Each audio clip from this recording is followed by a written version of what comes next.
Alright, back to some more Rebirth tonight. So, I'm going to be doing something a little bit different. Going to be kind of giving my review of the game, thoughts, opinions on it, that sort of thing. I didn't beat it a couple days ago, beat it on dynamic difficulty. I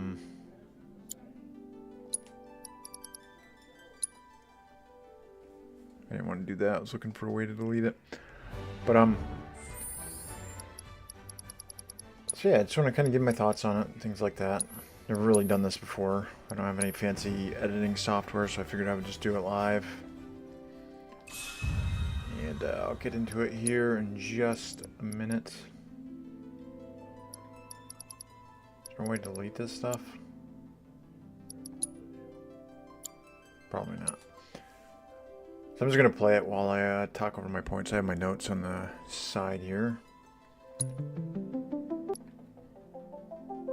Off. Dynamic.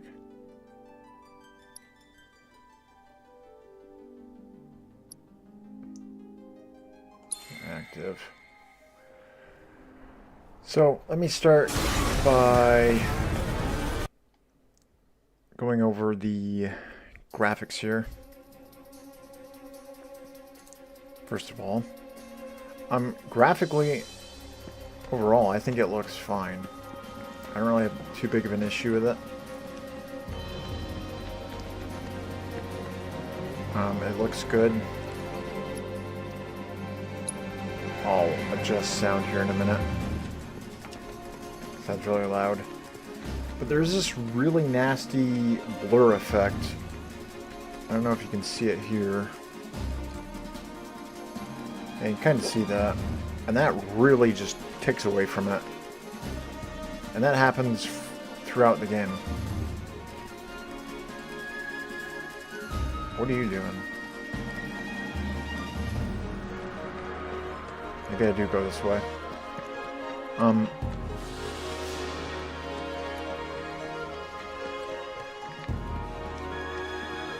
Why'd you go up there? Anyways.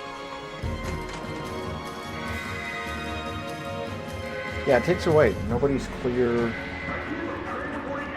And you really think it's your eyesight that's affecting you? I gotta adjust the audio here. Just a second. Just a second.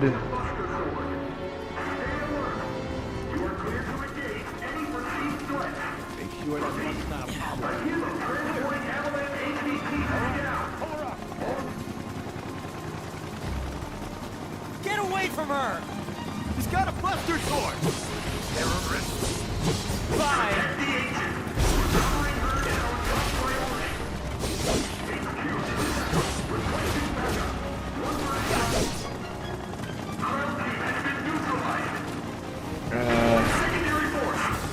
Hang on. Go! Alright, think. Deploying flame wall! Hey! Deploying flame!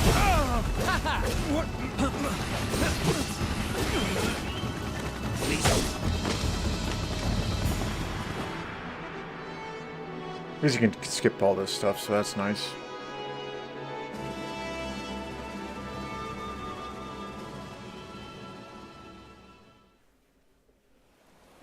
All right then. See you.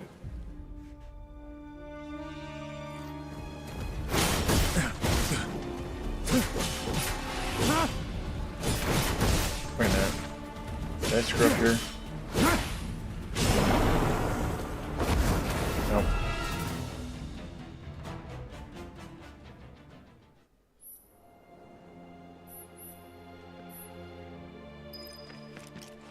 Oh yeah, I gotta go through this part. So, yep. There's a blur effect. It's not as noticeable here, which is a problem. Audio, let's turn down that to 5.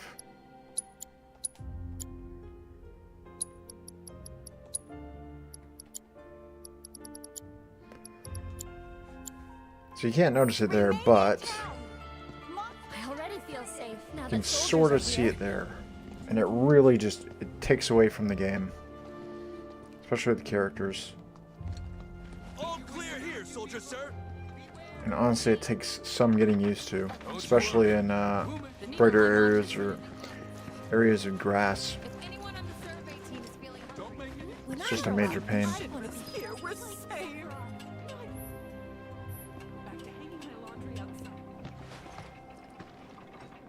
Skip all that. Let's go. So, pretty nice, right? The survey. Goodness! Is that you, Cloud? So the other thing is sound I want to talk about. Sound is handled quite well, honestly. You went to my place? Yeah. I figured you might be there. Spells and abilities have really nice an oomph to them.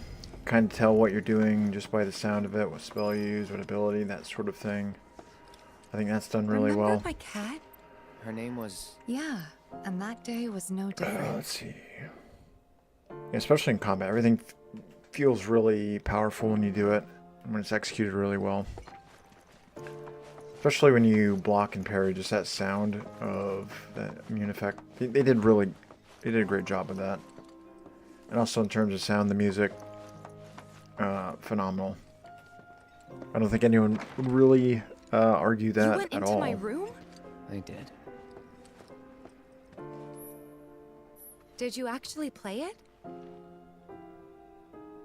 Went down on it. Let's do this real quick.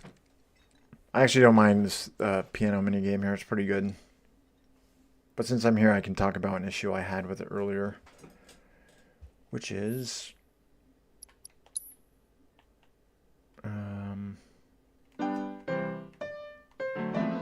I wish all this stuff was more to the center. Like maybe center down a little bit. As opposed to off center. It's very weird, and you don't need all this space to the left side. Or to the right side, I'm sorry. My other left. But I don't mind that overall. You could have just left it alone, you know. What were you even thinking? Yeah, don't quit your... Hang on a minute, what the fuck is going on here?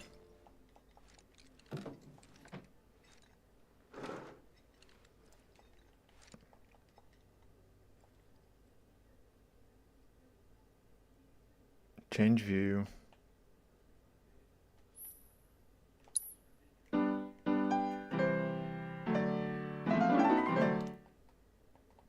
Yeah, because it just shows the character, but you're never really focusing on them.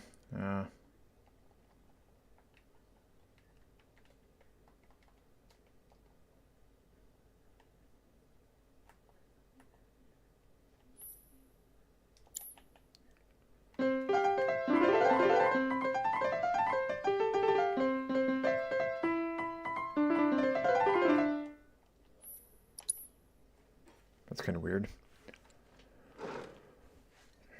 All right, let me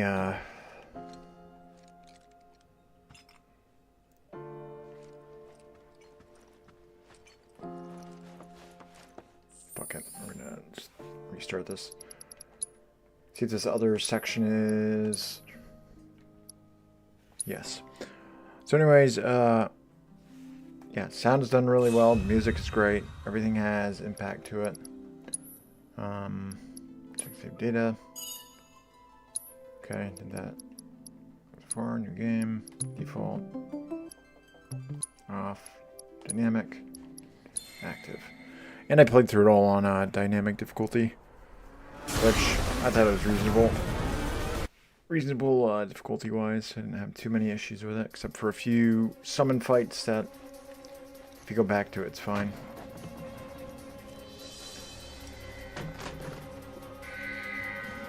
Let's see, covered music. And the voice acting is great too. They did a great job picking the perfect cast for all these characters, really. This area is just loud. But yeah, it fits. I think if I went back to the OG, I think I'd hear nothing but their actual voices while reading the Get dialogue. away from her! Now, I didn't play Gotta the bust her sword. other spin-offs, so I don't have anything to compare it to. She tried. But Brianna White, I think, really nails it as Aerith. And a lot of the other characters nail it as well. Except for a change in Red's voice later on. But, yeah, I'll get to that, though.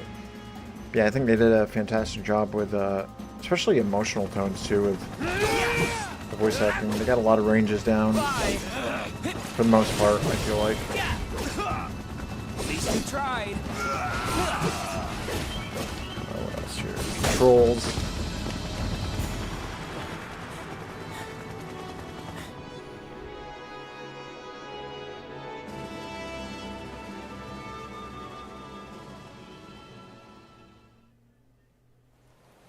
All right, then.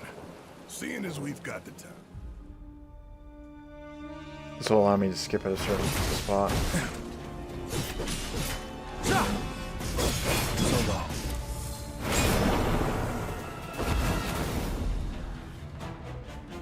Dun, dun, dun. So yeah,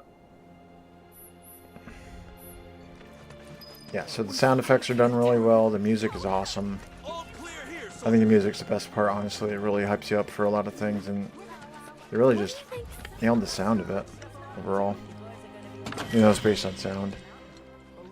Again, voice acting and such like that was great. Like I don't really have any complaints in regards to any of that. In terms of controls, I think controls for the most part handle well. I didn't have any issues with these. I think it all fits. Whoops, they don't feel clunky or anything like that, or anything feels delayed, anything like that. Now I can go back to hanging my lawn. City folk are so sophisticated. Can only imagine what they're like. Yep. See you later, dude.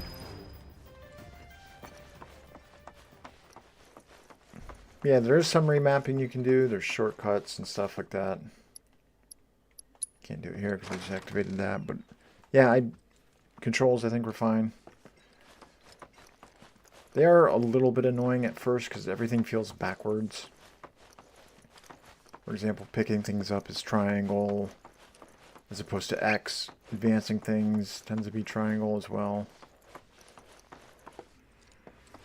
Usually everything is...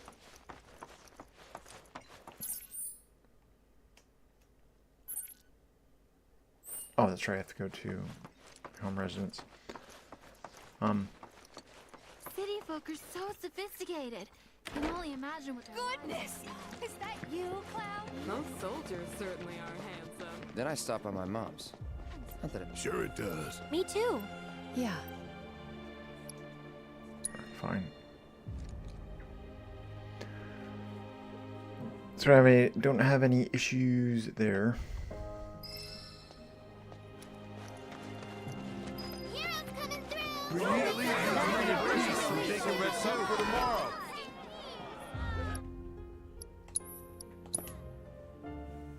I'm just checking some things right now. Curious.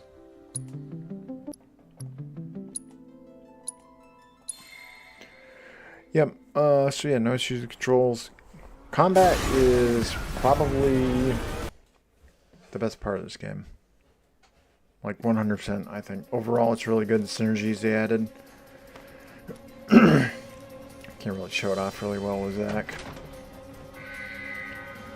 But yeah, it handles well. It's smooth, it's fluid. The synergies that they added with all the characters really helped with downtime.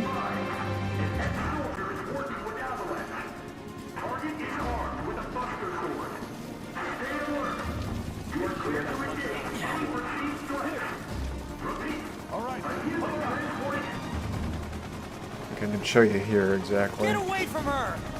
He's got a buster sword! Terrorist! So yeah, there's no lag or latency with it that I encountered. I think the gold saucer I encountered a little bit during some of these combats, especially with all the background stuff going on.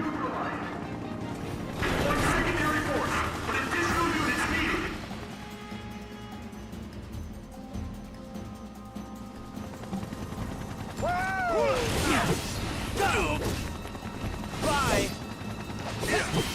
Bye now. Oh, I have to change. Sorry. Alright, I might have to change the controls here too.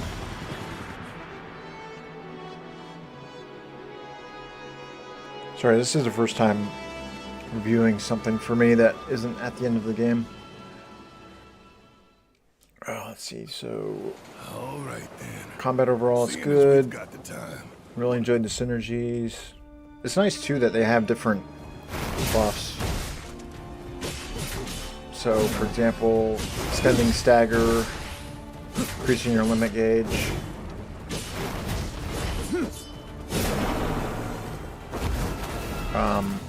Unlimited MP, those sort of things. But all in all, it helps really with downtime between charging ATB and stuff like that. Can you show us some magic? Please remake it. Don't you worry. What? We'll make sure. Wow, you look so big. What do you think? Oh, what else do I have here?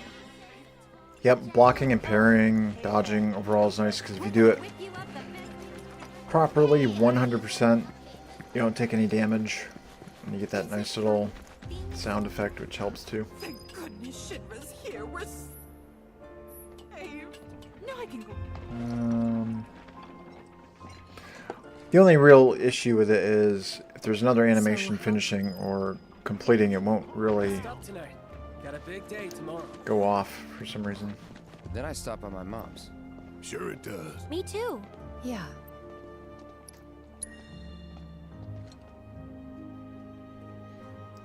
Let me clear this stuff out of the way.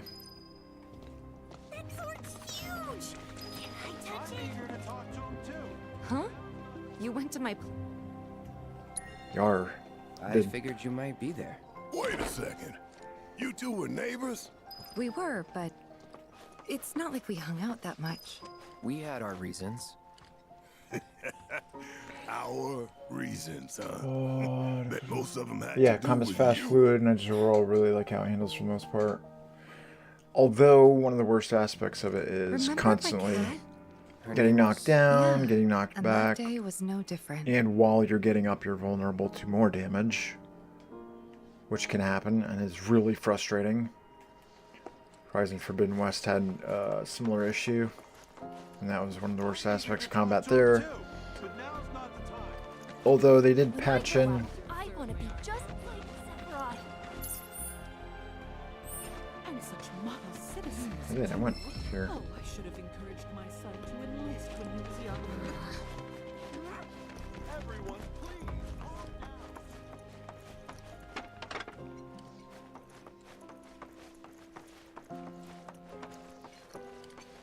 I guess I have to open the door here.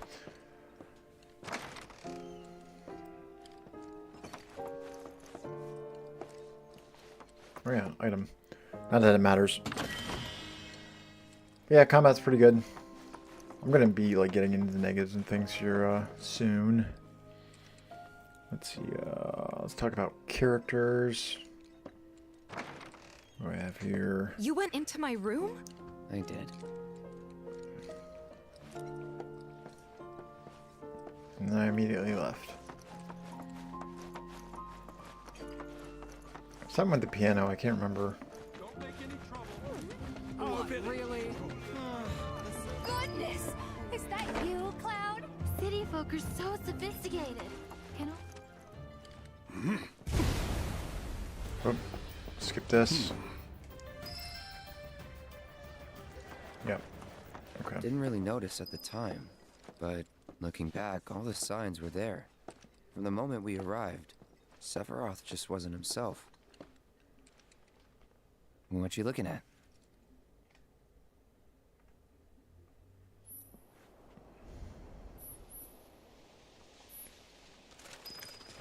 Alright.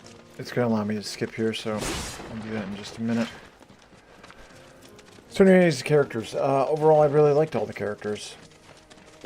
I think there's a really nice group dynamic.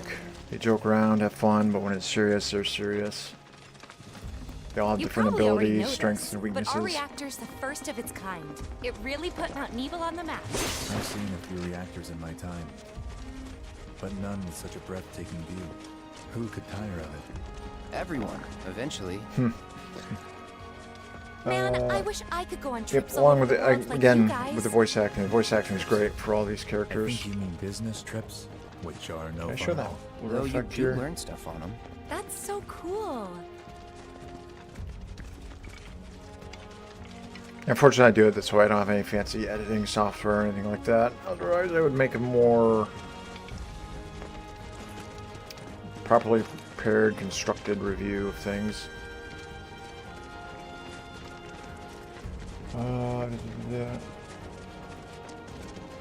Yeah, and there's more natural banter and Not going feeling too with fast everyone. For you, am I? Of course not. We're just trying to pace ourselves is all. But I thought you guys were in a hurry. Even so, you'll burn yourself out running like that. I'm not even close to burned out. Not with all the training I've had. Guess you really are the best there is. Nice. Yeah, the other nice thing too is they all travel together with you as a group. So even people who aren't in your initial group are in the background. So it's not like a lot of other games where it's more of a focus on who's ever in the main group. So if you talk to someone, it'll just be those core people. In this one, it's everyone. And even the people in the background, characters in the background will help a little bit during combat and such.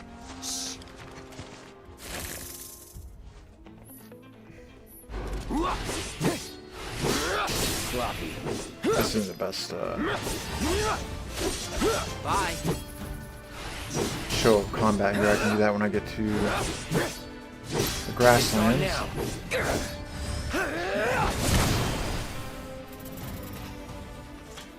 That was Skip to the village. Yep.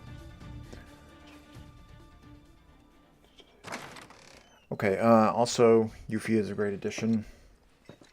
She's a lot of fun to play as, actually. I don't know how different she is from Intergrade, but, because I did play that, but I can't really remember that all that well.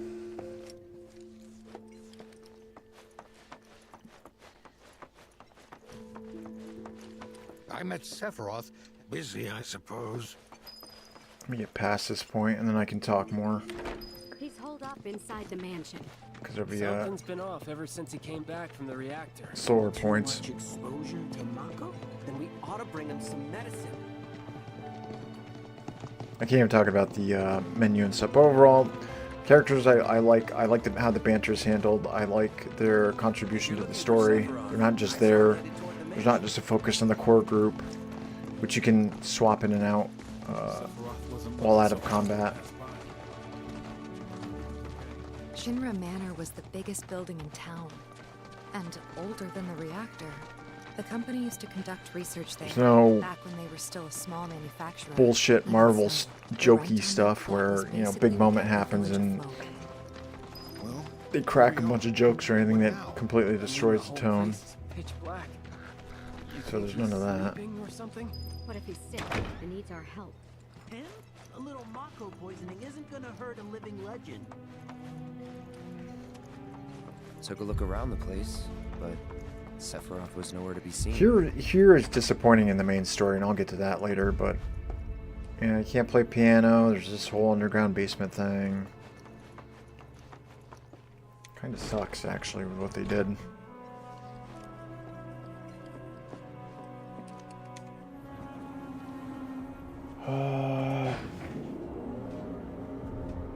And I do have a problem with Sephiroth.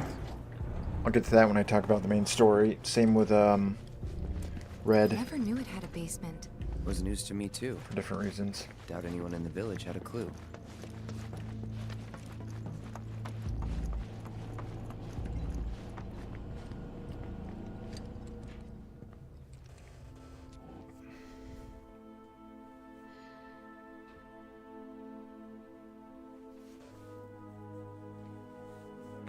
Let's see what else is there. And they do have an affinity system, which you'll see here in a few minutes. I'll talk about that when I get to there. Hey, you! Get in there! The villagers need your help!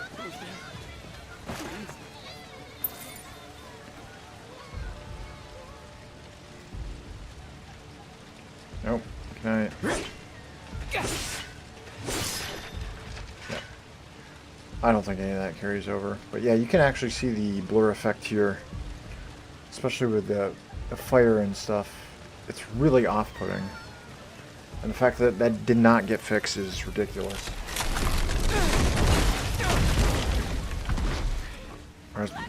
Or has in no way been patched. I'm sorry! He's gone! And by the way, get used to this kind of stuff. These forced walking sections, they're awful. Is it true? Sephiroth did this? Oh, it was him, all right. And he's But yeah, the still affinity here. system too is Keep your eyes basically peeled. a relationship Get your head system. straight. I need you to secure the way out now. So, Yes, sir. whoops. Sephiroth? But he... Why would he... And it mostly affects your date at the gold saucer. So that your highest affinity will go on the date with them. And it will also affect the play. So you kind of almost have to game the system a little bit if you want a certain person, which is kind of dumb. So you can't really choose. So if you want to go on a date with one person, avoid side quests that involve that character. Hold on, I'm coming. Maybe purposely choose answers that might not be the best, so your relationship isn't as high. Luckily I didn't get Tifa, I didn't get the kiss scene, all that sort of stuff.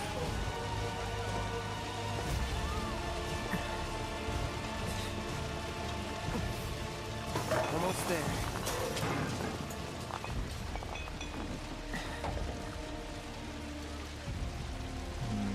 Yep. I'll get to the overall world and stuff when I get to that point here.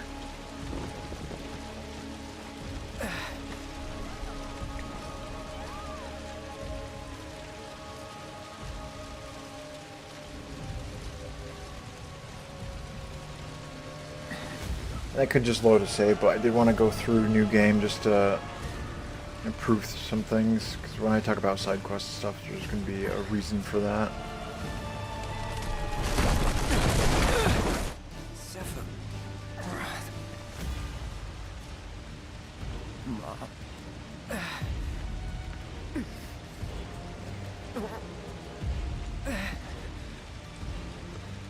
Mom. Murderer! You monster! And these moments really suck throughout the game, because it takes away from what's actually happening in front. So you're more focused on the button prompts. There he is! Sephiroth! Stop! You sick son of a bitch! That's far enough! They're not as Drop the sword! serious as I thought they might be, but it's still a problem nonetheless.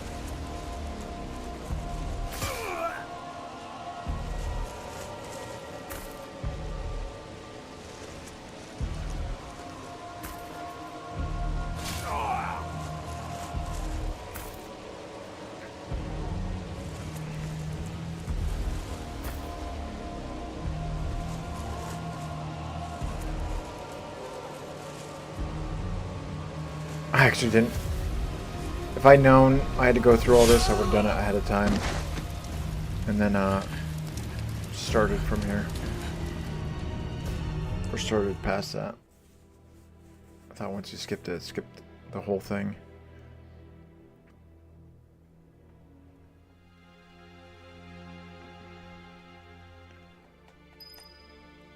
Skipping, skipping, skipping.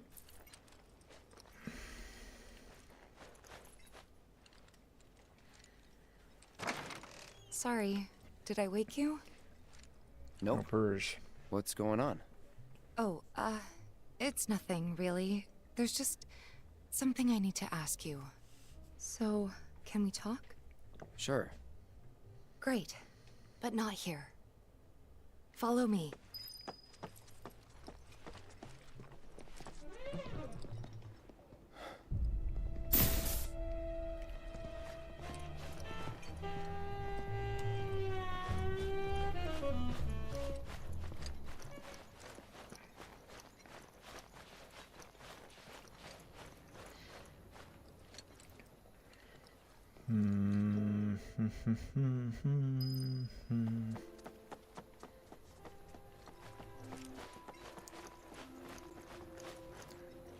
Then I'll explore tomorrow. And with the graphics too, which you'll see here in a minute, they did a great job recreating all these areas.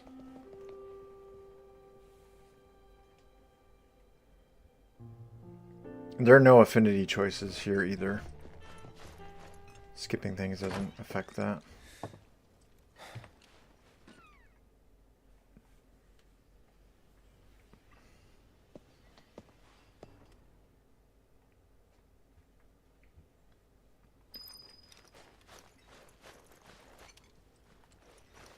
Searching for friends.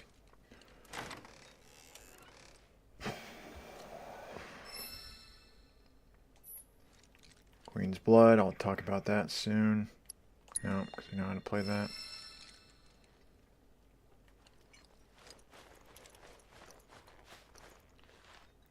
I think there might be materia in one of these rooms.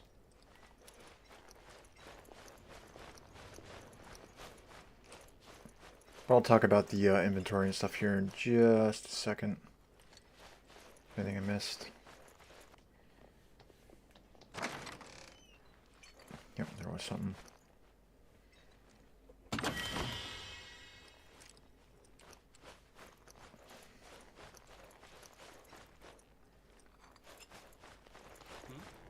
Boom.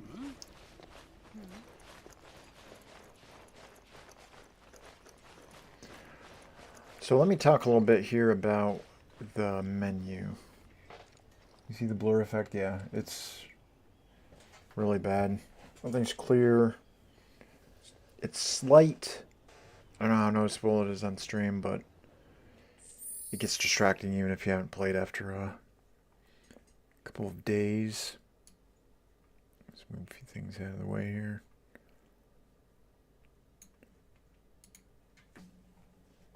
Yep, close that. So the menu looks really sleek.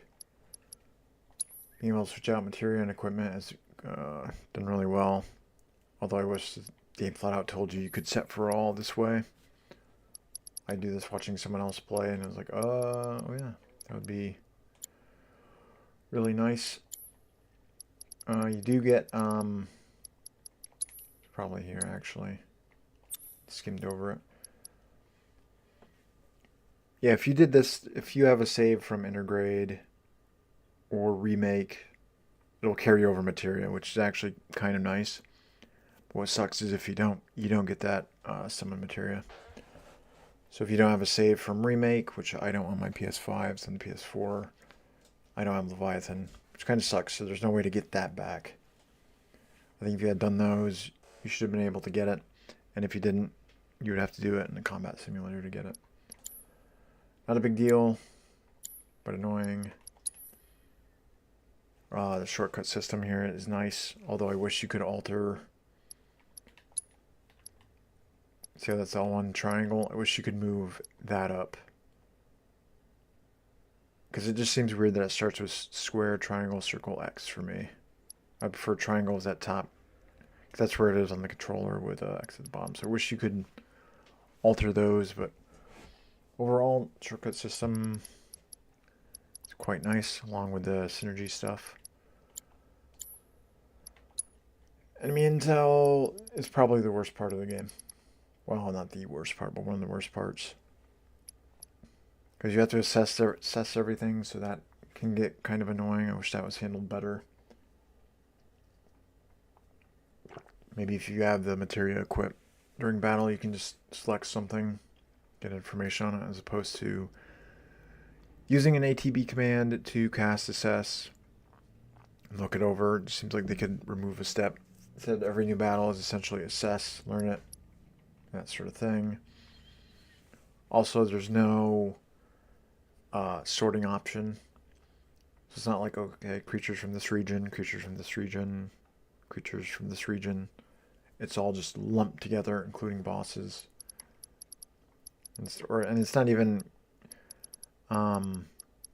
alphabetical or divided by fiend type either. So flyers are looped right in with melee and so on.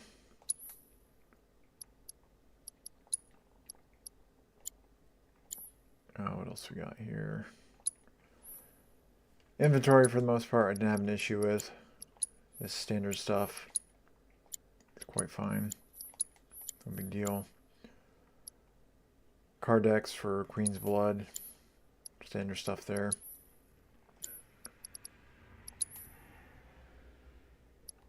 And I can show more after that once it's unlocked. All in all, I like the inventory system. It's pretty clean, clear. Lets you know what's happening.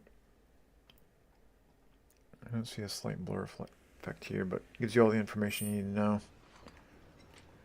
Might not seem like a big deal, but sometimes games have horrible inventory systems. Bethesda. Excuse me. For example, so. Of course, this is only the most recent in a series of crises. Good morning, sir. Morning. I must apologize for not your companions. Oh, but Barrett left a message. Okay, thank you. Perhaps a trip to the arms dealer. Good idea. By the way, Cloud. Yeah. In that case, you might also have stores all in their residence if you want to unlock the true potential of your...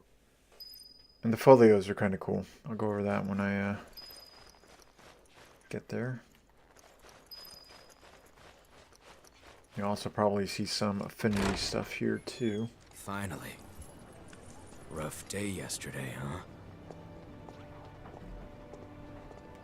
You've been waiting for me? I've been waiting for a chance to thank you properly. Without your help, I'd still be in Hojo's clutches, trapped in that lab. Was nothing. Even so, I owe you a debt. Until it's paid, I'm going to accompany you. Alright.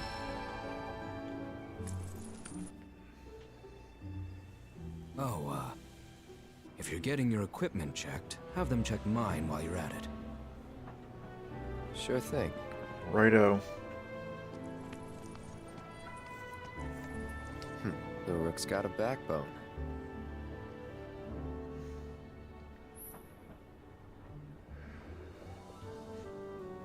Yeah, this is actually probably the best way to level up the party.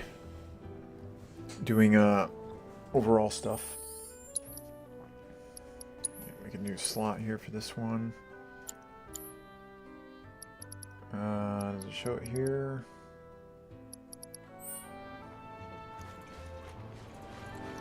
I think Tifa will have the... Yep. Morning. Morning. Everyone's kind of off doing their own thing. I noticed. Say, this tank remind you of anything? Water Tower, Nibelheim. Looks kind of like the water tower in Nibelheim. Right? Weird to think how much it meant. Maybe So, back then. I want to talk about that a little bit. So, each of those choices have point values. So one awards 1 point. Second choice awards 2. Third choice awards 3. Not in any specific order, just overall the dialogue. Morning. And that improves how much Morning. affinity you Everyone's gain with kind of them. off doing their own thing. I noticed. Say, this tank remind you of anything?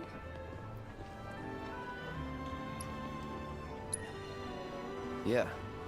Place I made that promise to you. You remember the dress I wore? It was one of my favorites. The light blue one? With a bit of green in there? Yeah.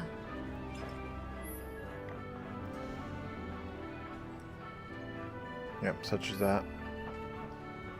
This is such a quiet, peaceful town. Feels a little weird to be taking it easy, though. Yeah, you can really notice the blur effect here, and it's insane. But yeah, the dialogue too is nice in that it's not just good, bad, neutral. Those choices will always rotate around whether you load the save or not, but they still stand for, you know, whatever. So it's not like a Mass Effect style.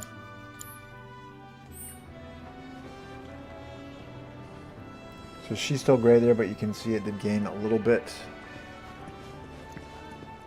You know why Rufus had to step up, don't you? Everyone's We're saying it's gonna go down here. Of course. Barrett, I actually missed my first time around. You up already? Drinking already? No, sir. Not gonna have a drop till 7th Heaven's back up and running. First one's on me. First one's on me, okay? Now that's what I'm talking about. Gotta remember to order some top shelf stuff in that case. The administration Got a long road ahead of us. Better make sure you're prepped for the journey. into the matter. Don't go buying any souvenirs, you hear? They'll just weigh us down. Which means I have to Got buy a souvenirs. long road ahead of us. Better make sure you're prepped for the journey. Of course. This is only the most recent. Yeah, and in a characters series and of things only have a couple lines of multiple reactor dialogue, bombings, followed so by they the don't have fall a of the Sector 7 plate, ton of lines that you have culminating to go through. Oops. Let's grab this.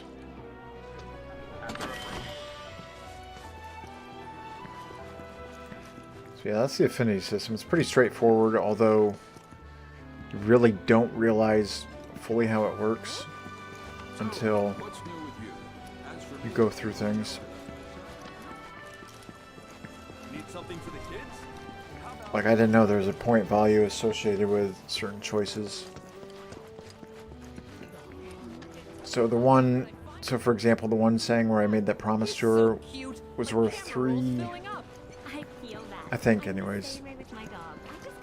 The one where the Tower Nibelheim would have been 2, and then any other macro reactor would have been 1. I take it our equipment is in order. What are you doing here anyway? Standing watch. One can never be too careful with Shinra. Thanks. Thanks. No need to thank me. I'm doing this for myself.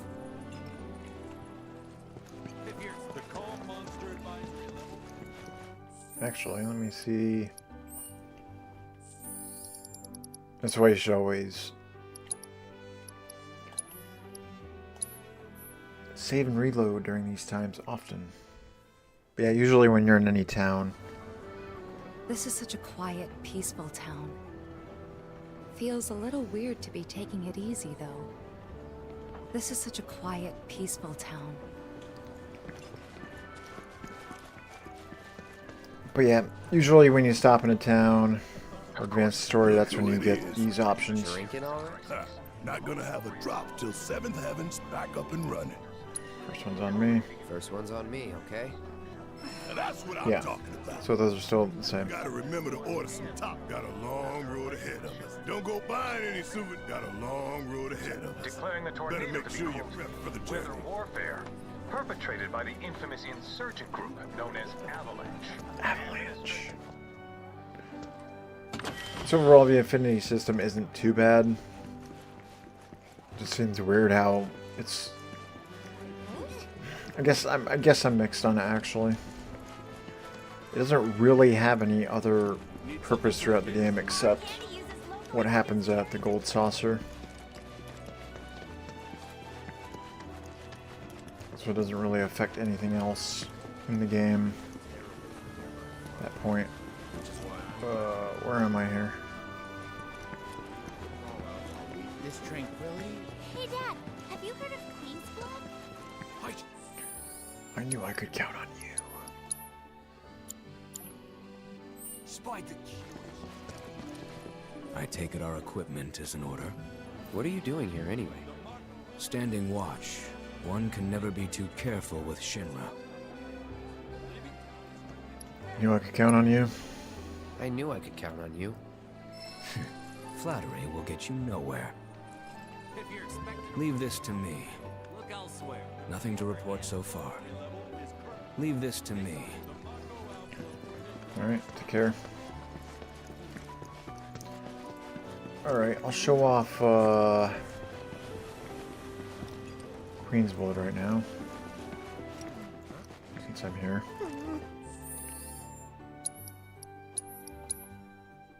Which in terms of all the mini games in this and the piano are probably the I wanna play. much nicer ones. The game actually does a terrible job of explaining it. So I'll see if I can do it better.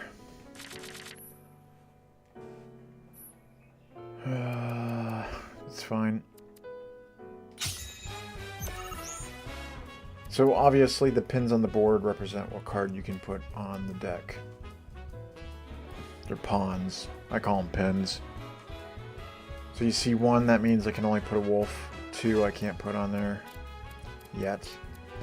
But if you put one that occupies a space that's already there, it'll increase the count of pins. So this one, put the wolf there. You can see the 2 yellow bars. And because that's unoccupied, it'll also make that one a 2. While adding a pin to a spot you haven't taken yet.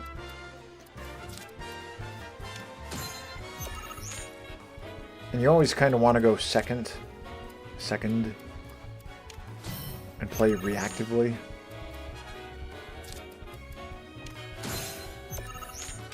Because as you saw there, when you take a pin, so it's green and red, you will take enemy pins if you're close, and vice versa with them. So if I had a pin right there, and they took that, that would then be red. So I'm going to actually take different cards with different buffs as well. It's really standard, there's nothing too special about it.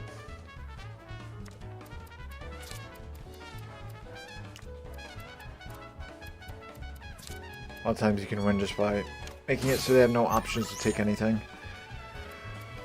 And each lane has points, so the middle lane I own, I have 5. And it's just kind of a overall point total system.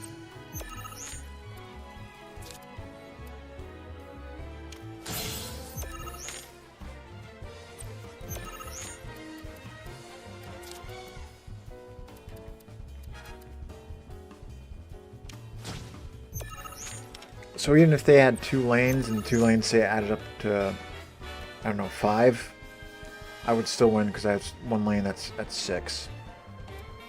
And obviously each card has different values.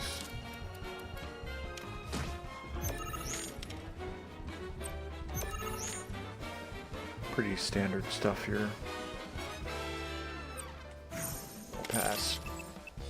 And ties, you obviously no one gets same amount of points. It's not too bad.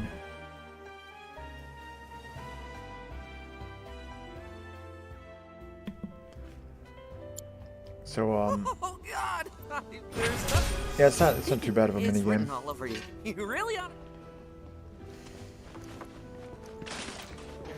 Hey Dad, have you heard of Queen's Blood? Compared to some other ones. But as I said, you really want to go second. You don't want to go first. There's a lot of counter play involved. Looky here. So how about it? But first, now shit, ready to get your ass.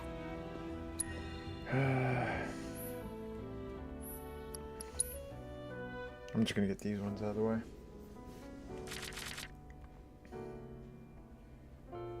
Yeah, I'm fine with this.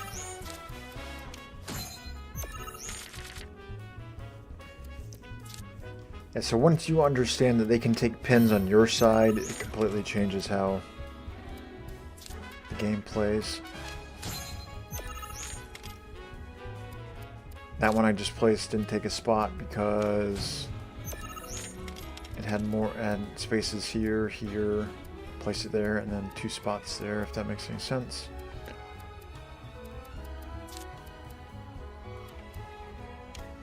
Place that. Oh, he's gonna place that there.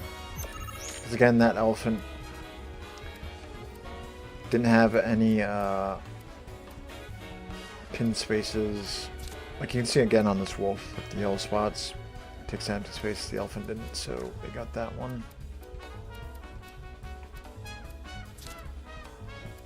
Actually got kind of screwed here with how I played.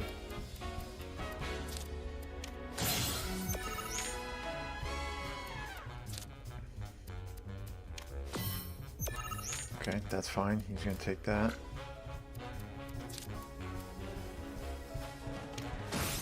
He'll take the middle, which will turn that top pin red. Or not. Interesting.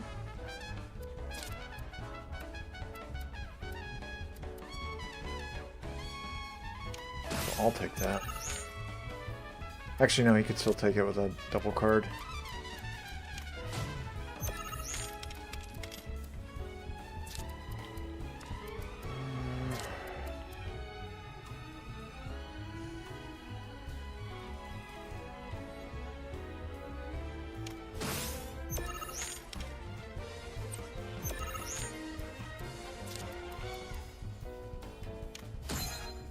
Okay, so I'll win because I have 2 lanes that equal 12 and they have 1 lane 6, so I'll just do that for the hell of it. You don't have to.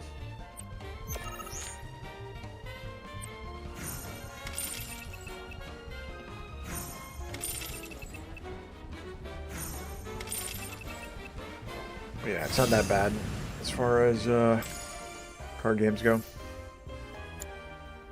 Phew, this guy. Besides, sometimes you listen, kid. Now why don't you thank you for playing cards with me, mister?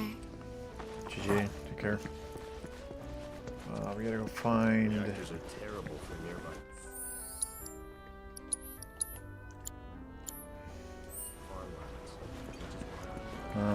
Let's see here. Let's go to the books.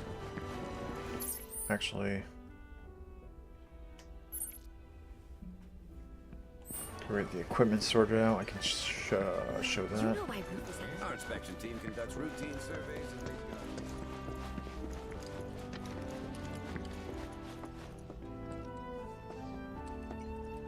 Welcome. Damn. Seen plenty of, but saying that, it's still only a shadow of what if you like. The tutorials in the game are actually fairly decent.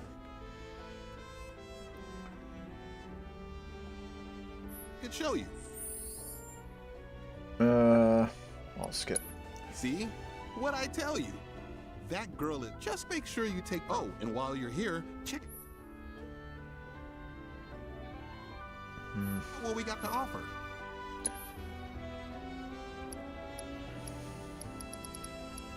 Standard gear, give different buffs. You take care of that weapon now. And proficiency returns like it was in the previous remake.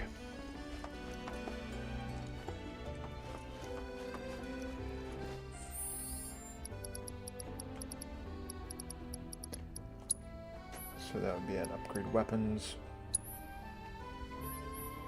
And like you said, different weapon skills. Weapon ability damage, max HP. I'm going to go with ability damage. And this one's proficiency ability is focused thrust. You can see different stat boosts and stuff in the bottom right. On the next level, which is similar to, which is showing you at the bottom left there. Let's go to the books. This Mako tank. I want to go up the clock tower next. Ooh, there's Aerith. Okay. Uh-huh. Oh. Finally decided to get up? Yep. Yeah. So what you been doing?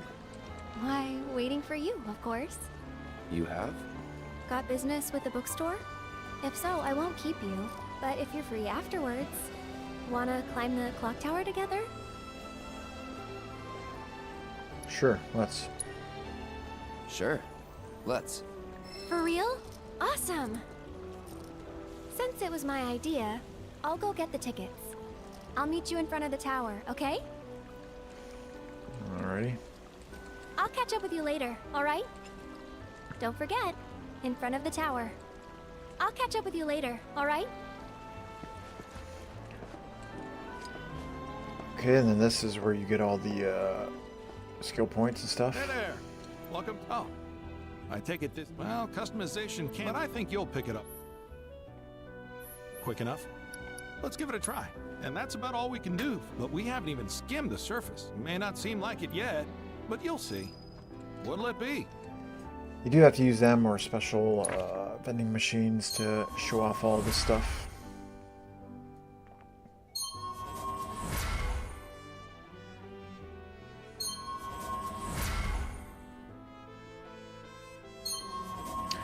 Wow, so if you've completed the game, it unlocks all of them right away.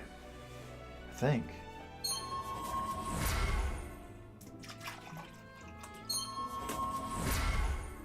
Which I don't remember that happening. Interesting. This might be a bonus with starting a new game after you beat it. But yeah, you get synergy abilities. Like this one, him and Aerith. Team up. You can use spell attacks off ranged weapons from Cloud. Punisher mode damage. Stuff like that. Max HP. Only real problem with this is that some of these really suck. So, for example, this one, increase max MP by 3. Pointless. 3% maybe. Or MP regeneration speed. Not really. But you get a lot of these for different characters, so you can have synergies for different ones.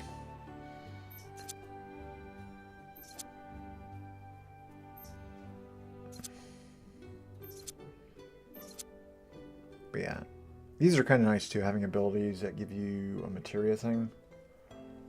So, for example, that's ice magic. If you don't have an ice materia to use, you can use an ability, which you use off ATB. They're really weak, but they're mostly used for pressuring enemies, so you'd use a nice attack on an enemy that's weak to ice to pressure them so you can do more damage.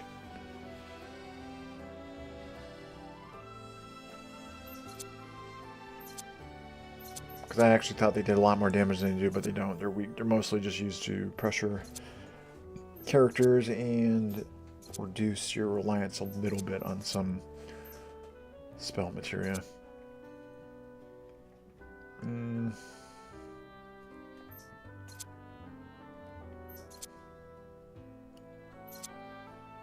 We will go.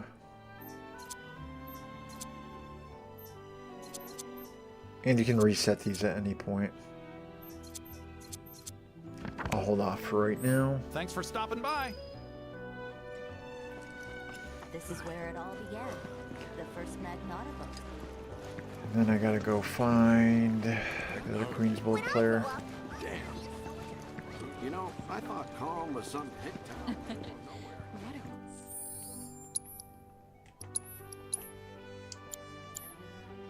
Glorious wall. Keeping us safe and secure. I could gaze at it. Excuse me. That was my barricade you just destroyed. Oh. Or maybe. I'm Zahira, just like Calm. Don't presume, because you will. Okay, since I just didn't destroy that barrier, she still says the same thing. And obviously you can edit your deck with different cards. It can show you what different abilities they have. So let's actually let's edit this right now. Get rid of that one. Get rid of both of those. Cactuar, Crystalline Crab. So that orange block there shows a special buff It gives to allies or enemies. So for example, if you play that and there's an allied card above you, it would raise its power by 2.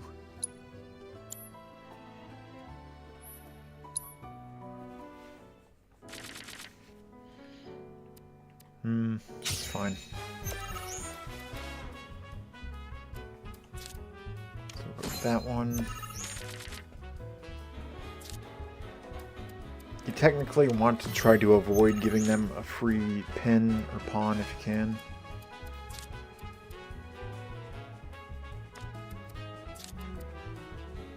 Some of this is tricky, so that icon there, it shows a space. Oops.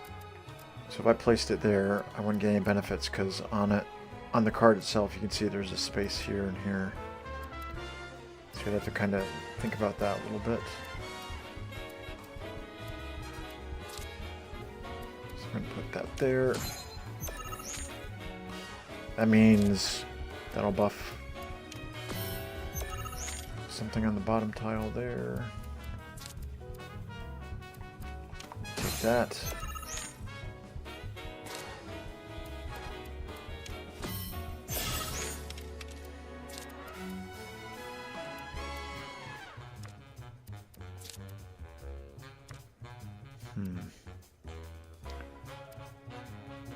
So most likely is going to happen. He's going to take that one. So I don't want him taking my squares.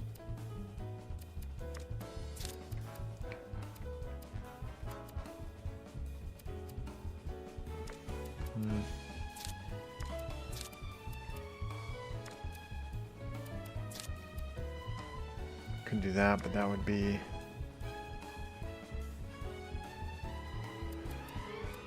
Or I do, he takes the pins, takes mine, and then I would place something there to take it. So I think I'll do this, because he'll take that. I can put the leprechaun there.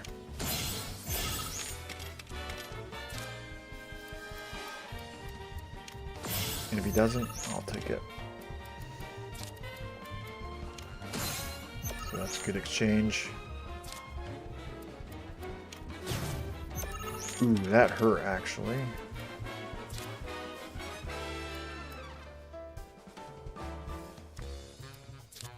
That hurt by quite a bit. I could get that one back though. So we're gonna do that.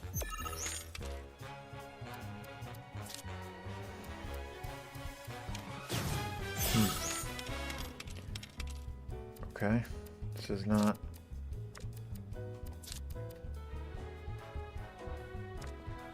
Okay, let's restart.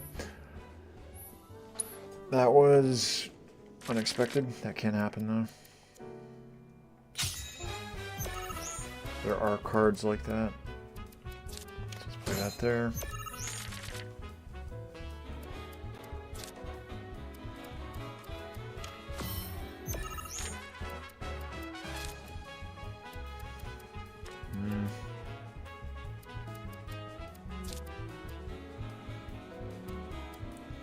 So that would buff.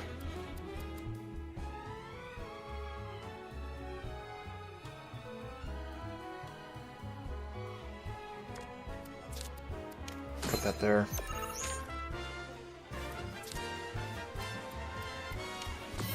Okay, so we took that, that's fine. Took that one.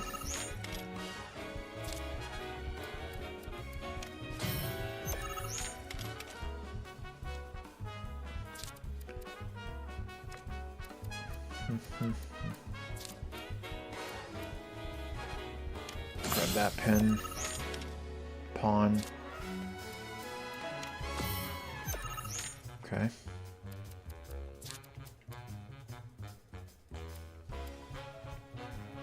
I'll do this, because if he grabs that pin, I have one next to it, so I can get it back.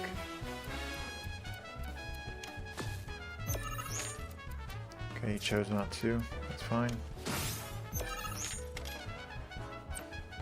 And they are out of turns. there are cards you can take that will replace your cards, effectively destroying them. Yeah, that's good enough. Again, overall point total.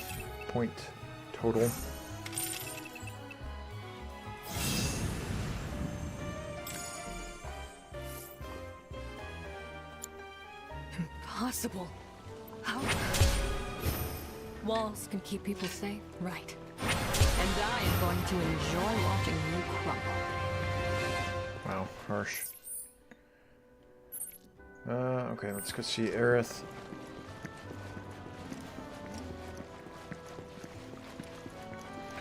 Actually threw me off because I hadn't talked to everyone yet. I was like, I'll just go on a date with Aerith, but that advances the story, so you do have to keep that in mind. I don't think there's anything else here anywhere. I can come back to her afterwards, so it's not a big deal. It took me long enough, but I finally went and got myself. Calm's a simple but beautiful town. Take your time. See the sight. There will be spoilers too. Calm's a simple but beautiful town. Probably should have posted that, but anyone watching reviews of any kind should know they're going to be spoilers. Our candy uses locally produced cherry. Cool off with some chocobo ice cream. Cloud, over here. Okay.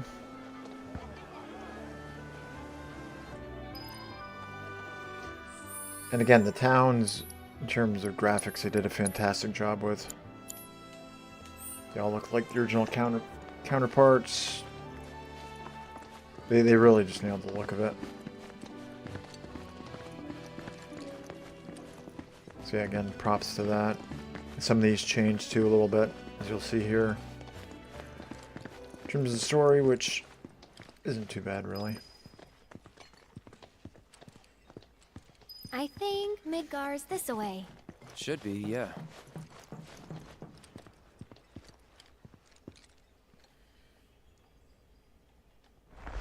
Yeah, we'll skip that. Yeah, so in the original they never attacked you, so that's a change, but it's a change I'm fine with personally.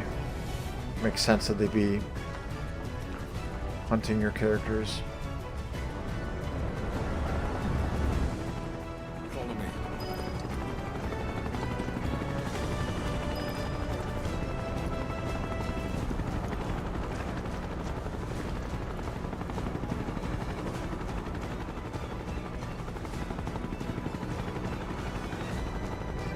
Not here.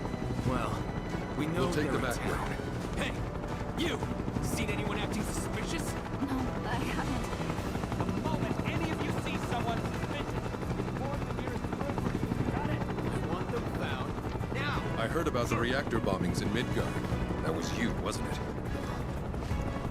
It's okay. I'm on your side. Got a contact at HQ. You were with Avalanche? Not exactly. Stop.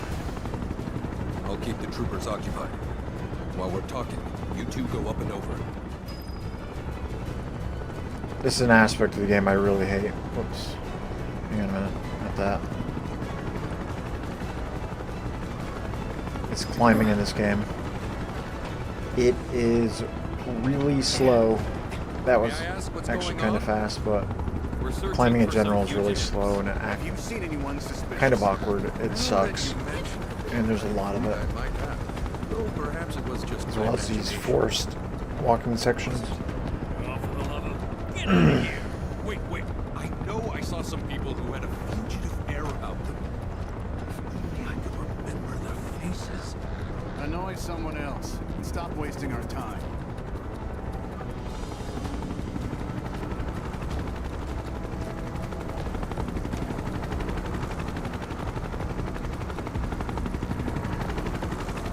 There's quite a few sections like this too, which aren't very good. They turned up yet? No, but we're still searching buildings. We'll search harder. We gotta find them.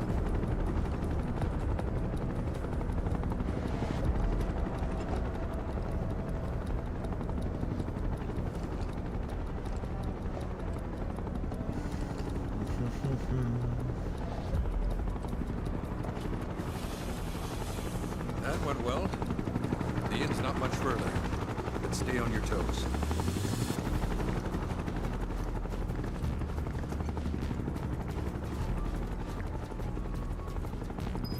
I can really get into things once we get past this point.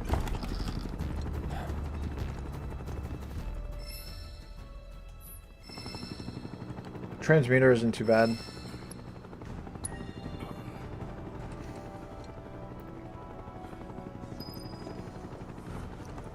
This goes without saying, but I'll let my friend at the farm know you're coming. Best of luck to you.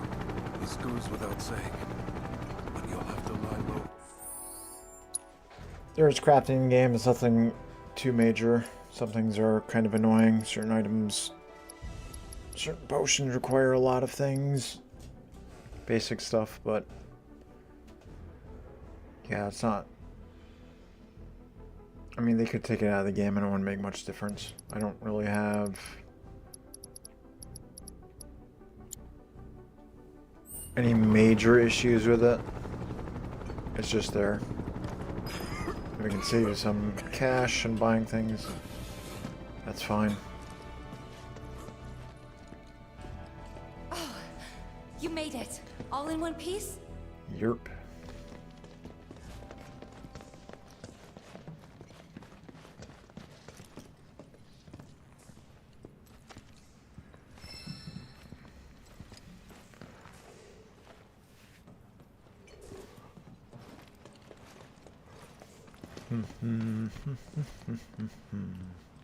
Where to now?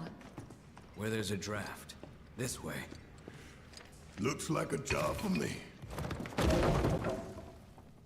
Like a job for me.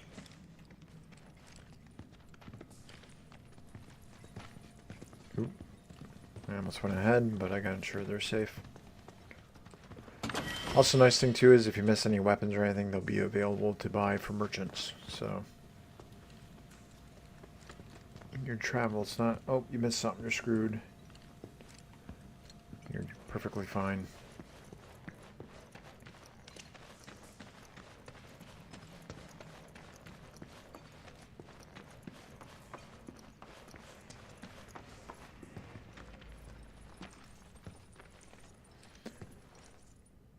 And all this QTE stuff can be annoying, like press and hold, and tap this instead, and this.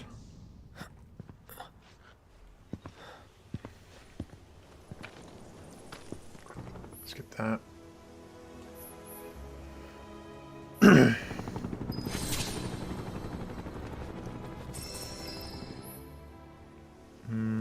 Yep. So yeah, let me go to combat settings to show you the party stuff here. So you can have 3 pre-selected parties. Cloud will always be the leader, but you can swap them in and out as you want, which is good. They obviously didn't have that in Remake. I'll leave it as is for now.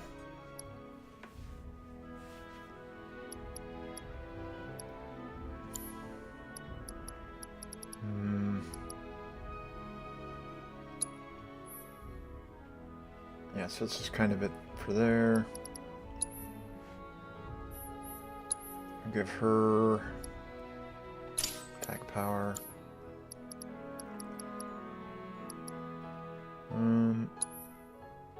Set your weapon skills.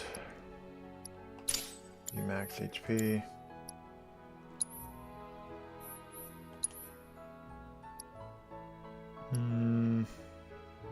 We win damage.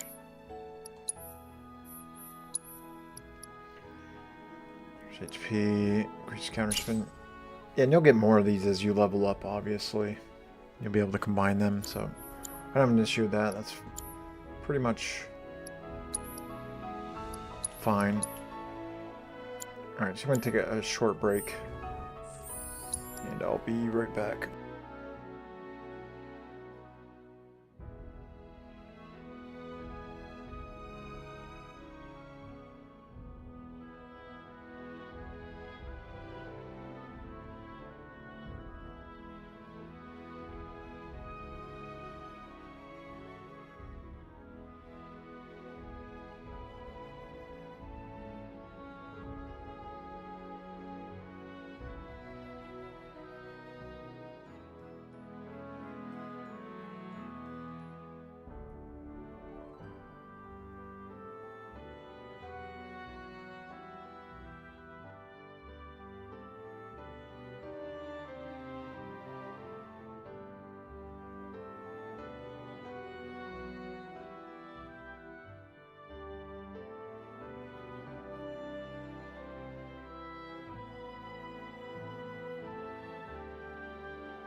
Alright, I'm back.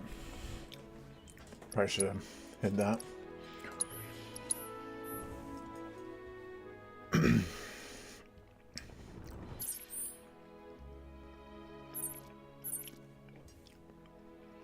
So, the overall world, too,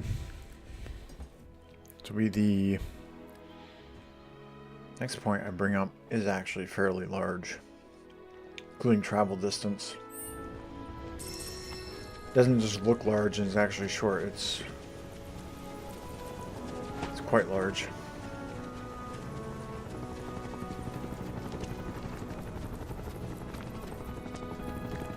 So I can explain combat a little bit better when we actually get to it.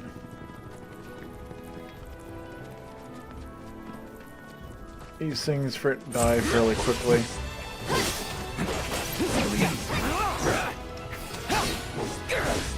Try this. All done. And using the proficiency there, using that ability to increase proficiency with it. That's what all those little bars under the characters mean. Their proficiency with whatever the ability they have is. Once you max it out, then you can use it on with any weapon you pick up.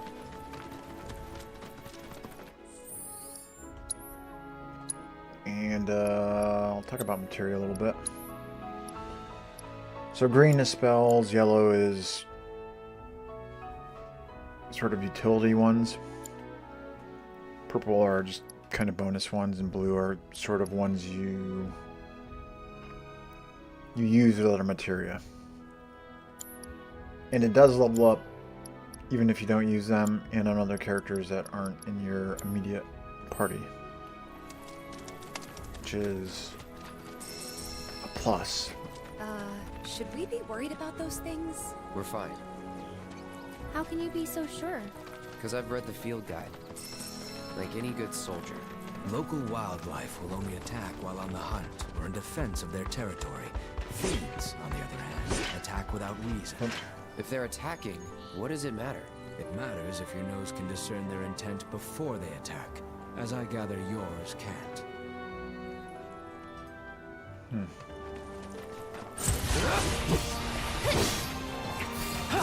Show off synergies here.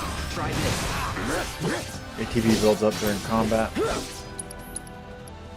assess. Too bad. So fire is they're weak to, which will pressure them. I have to assess that separately. Or, yeah, I mean, like it kind of says there, it's pretty much almost the same as Remake. Going in. Here it comes. Deal with that. And we'll go through all that soon.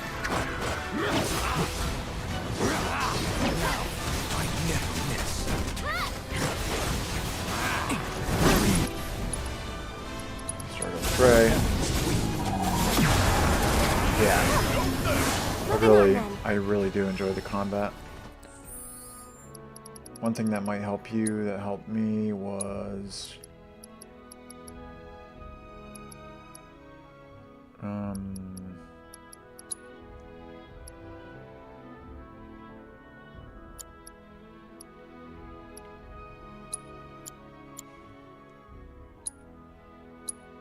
where is it here? This stuff isn't the best right here in terms of controls. I do wish there were just better remapping of buttons, or just a lot more combinations they could have. Same with parties. You can only have 3 party groups. I'd like for there to be one more. Where the hell is it here?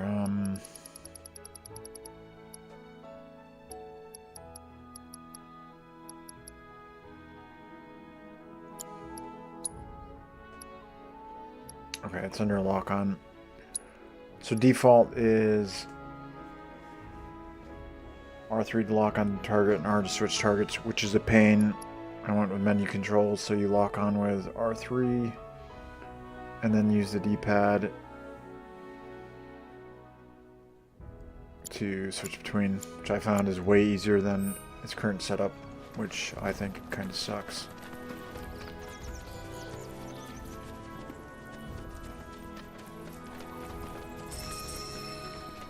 So I'll head right over to where I need to go. Because then I can talk about the world overall and things and have more time in combat to talk about how combat is. Because again, I enjoy the combat. I think it's really good.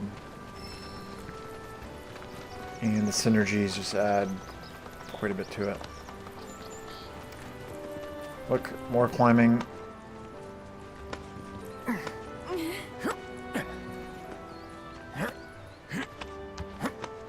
They might have patched that to be faster because it was really slow previously.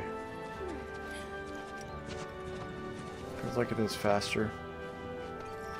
If it is, that's a good change. Describe what I said about it before, but most likely not.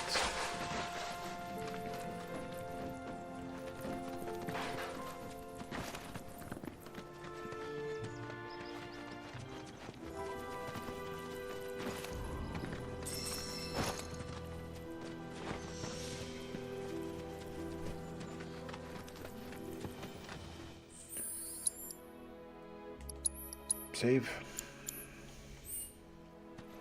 It's important to make sure they've got plenty. You'd be the Avalanche folks? Yerp. It's okay, I'm on. You're safe here, but might want to hole up it. Wish there was something more I could do, but I ain't got the space. Seeing more fiends out and about it. Wish there was something more I could do, but I ain't got the space to put y'all up. Swamp's your best bet for now. So this thing here can alter your folios, which I'll do. So I can show off a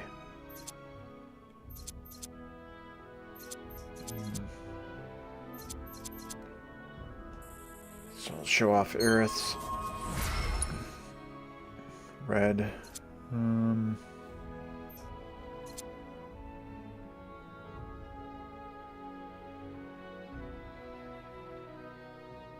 That just looks cool. Charge forward while guarding against incoming attacks. Yeah, we'll do that one.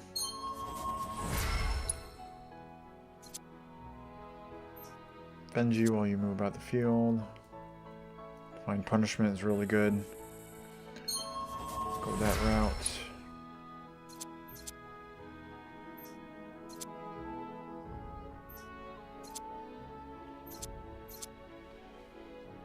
And yeah, other synergies, like it can give an extra charge bar to the ATB gauge.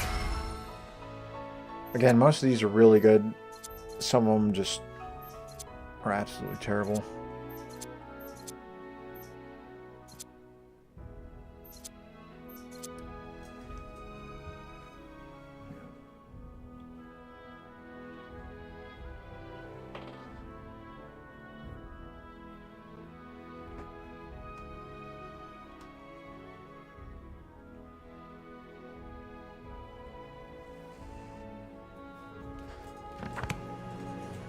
Oh, whoops. Let's go with a Tifa. And temporary unlimited MP can be really good. And all these vending machines, every time you come to a new one, they have discounts on certain things. As well as other materia that's kind of expensive.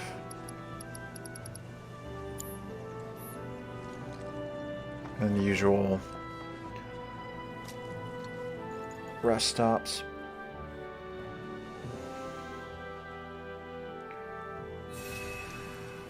So a lot of this stuff so far is just standard stuff. It's gonna get more annoying a lot sooner. This stuff here ain't feed for the animals.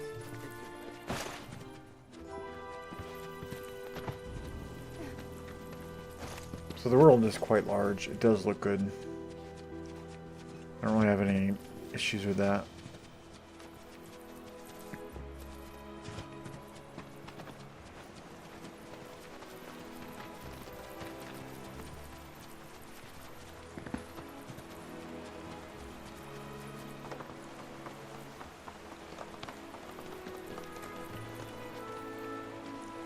Well, well.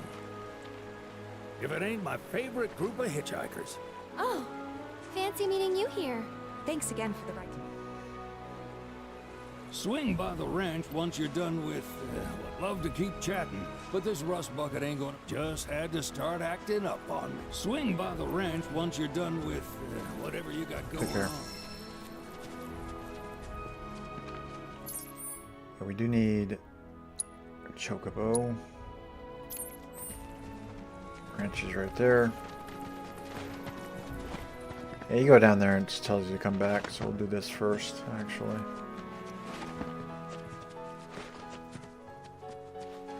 I think I can anyways. And again, the music is phenomenal. I think most would agree with that.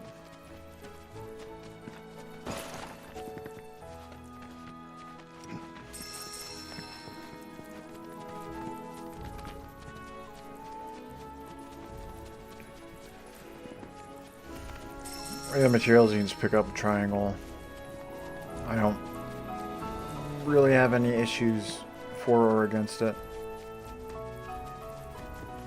Last chance to back off. Gotcha. Sassies. Punch. Don't overdo it. Follow my lead. Now, nowhere. Give it your all. Switch to Aerith. I can help too. Good night. Sorry about that. And it will want you to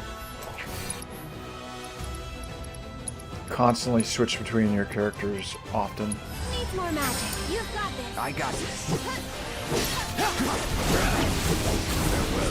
Take the lead. I'll make it quick. That's just like that, okay?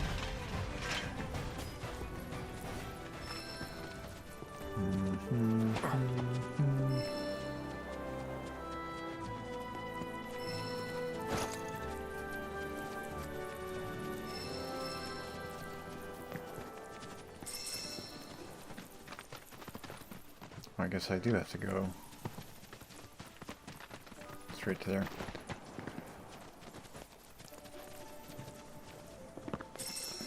Again, I'm just kind of going to show things here as opposed to just talking about it.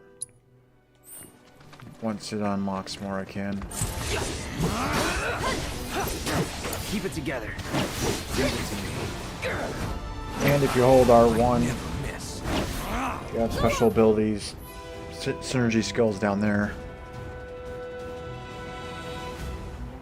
And doing that with Cloud, certain members will improve his relationship with that teammate. So for example, Red's is Wild Charge. On it. Go for it. I'll take care of him. Aerith doesn't have one yet. This is different from other synergy skills, by the way. Deal with that. Follow my lead. Start throwing him. Over. Why don't you leave? Taking over.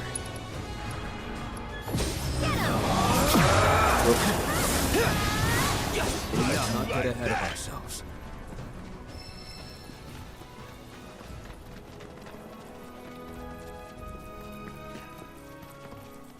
Unfortunately, creatures just outside in the normal world are fairly weak and will drop quickly. Combat Simulator and specific ones are a lot stronger and way more engaging.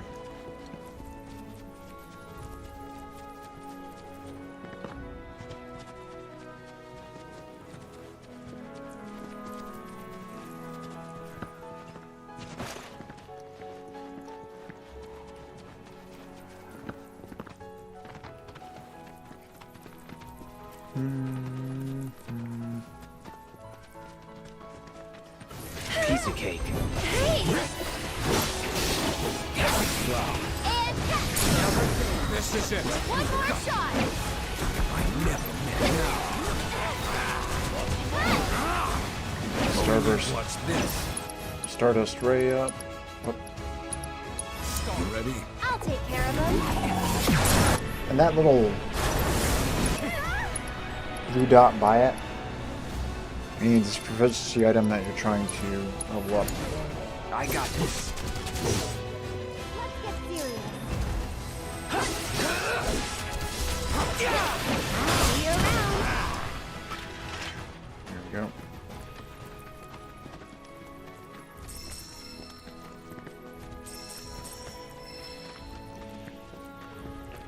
This is actually Zolom. I don't know why they named him Midgar Sormir or whatever it's called.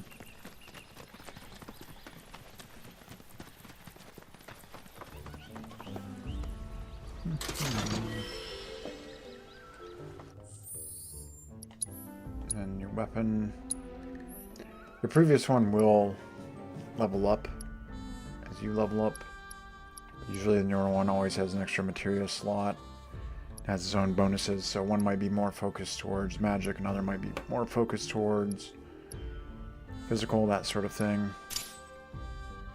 I believe this one is more magic focused.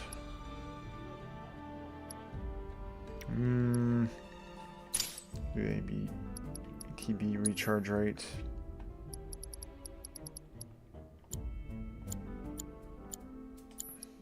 A new materia, yeah. So yeah, you can block. I'll try to show that off here in a minute. Combat Simulator is where that will be. You can show that off a lot better. Back to the ranch.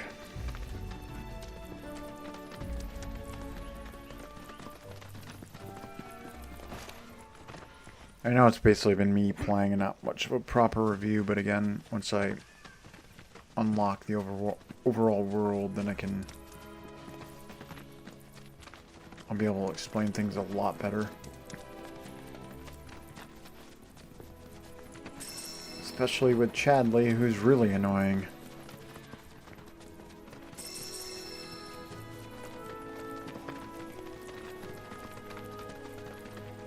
Oh, can't repair those yet. I'd forgotten how locked off a lot of this stuff is. Take the lead.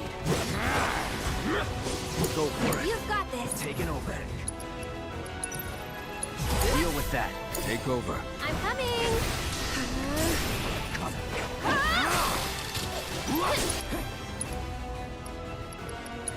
Try using it. That's it. It's over. Here it comes. It's your turn. My turn. This one's for you. Survive. So yeah, swapping between your characters often and quickly is the best way to build up ATB and handle most situations. Where is it? I gotta go up that way. I didn't realize how much was locked down.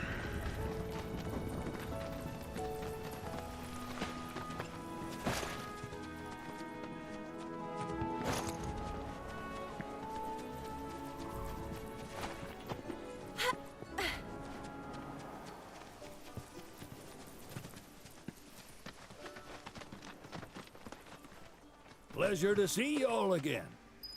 Yep.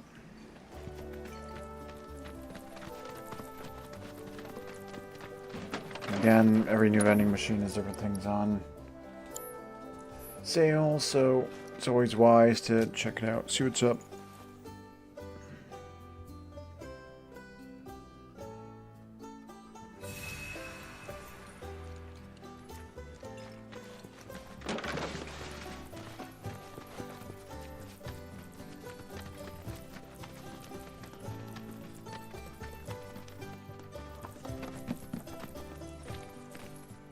Howdy. Skip that. Need something?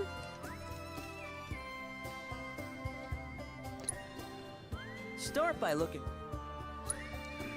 Birds in the wild are gonna have to be real.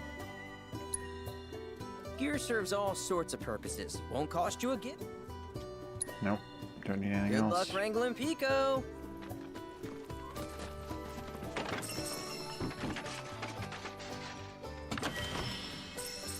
Ooh, timeless rod for Aerith. I gotta get her arcane Sorry thing about up. my brother. He's just doing his job, I suppose. Yep. But say, are you guys from Midgard? Sure am. Oh yeah, and vendors sell like different materials and stuff too. It can be kind of expensive, but I hope Pico doesn't give you all too much trouble. It's a different option. Okay. All right, Pico. Where'd you run off to? You mean Pico? Let's try looking for some tracks.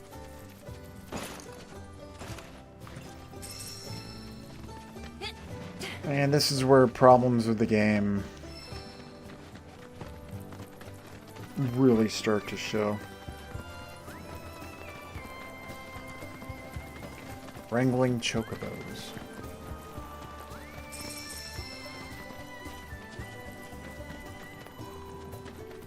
You will have to do this for every new region too. Bingo. Yeah! Come on, y'all. Let's...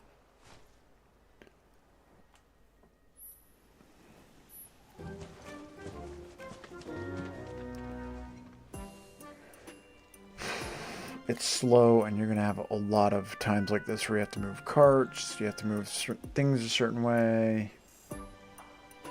It's really, really aggravating.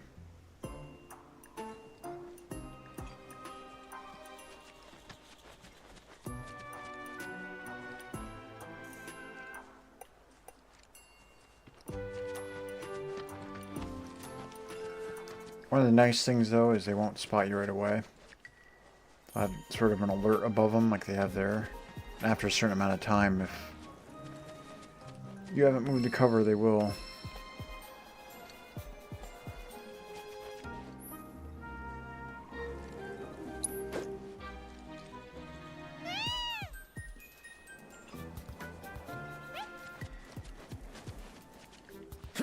While other sections are really, really tedious. Moving carts, doing this, doing that. It becomes a chore really fast. Luckily, you only have to do it once per region, but I don't know. I think they could have done a better job with it.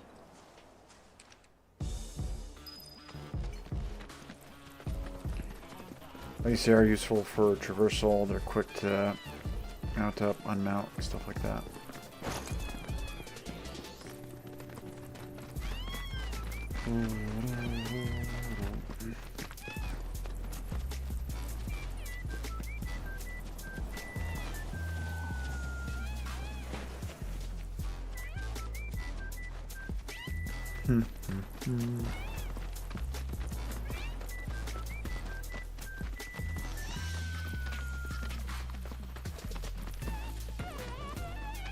Okay, Chadley's not here yet. Ah, there's our...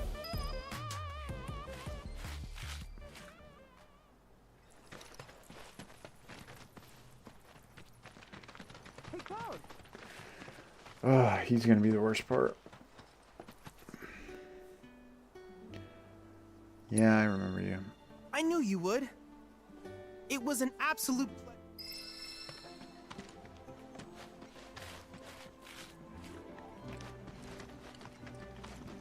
Now this is where things become obnoxious really fast.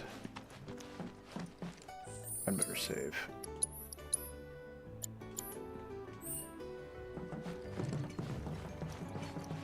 Here we are. A Ubisoft Tower. Hooray.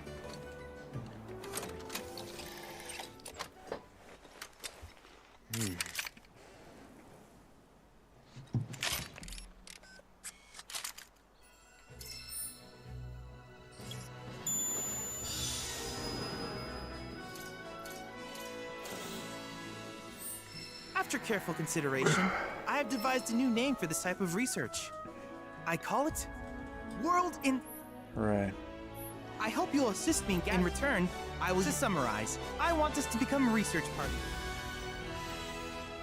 Developing materia.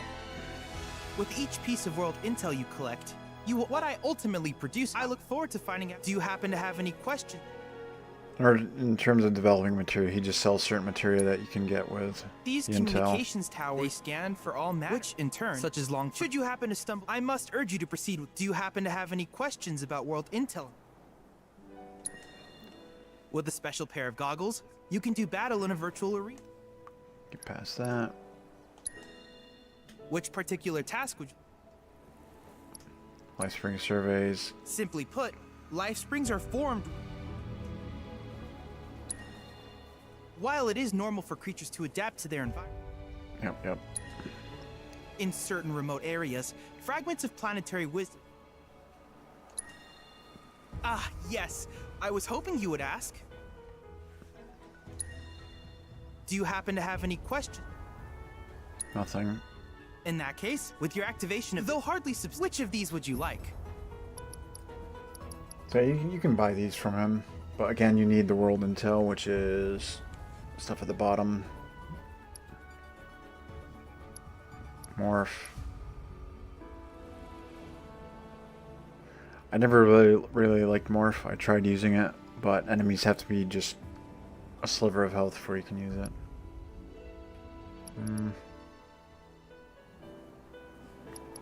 We'll go with Fire and Ice first. I wish you all the best in the long journey that lies ahead of you. And remember... Yeah, stop talking. And get used to that kind of message right there.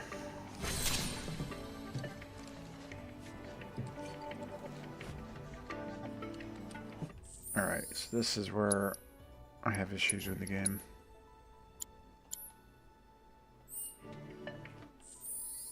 Well, if I can go to the world here. So this is all different world intel. Like Ubisoft towers, which show like special battles with fiends or life springs, Moogles, which look fucking horrible in this game. Basically, life springs, they all look the same. Let me go over there and show you.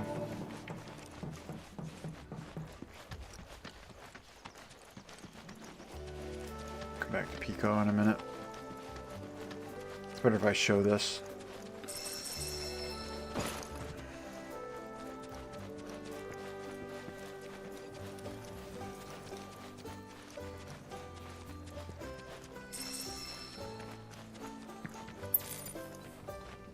God damn it. The game also likes to do this a lot, lock you into something.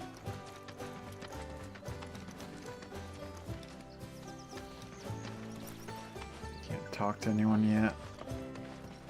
Hey, perfect timing. Pico's all prepped. But first, here, you just give that whistle a toot and your chocobo will come around.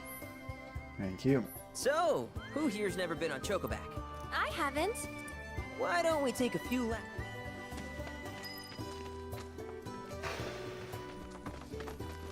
This isn't too bad, actually.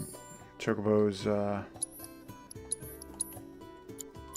show up quickly. Getting on and off of them is fast, too.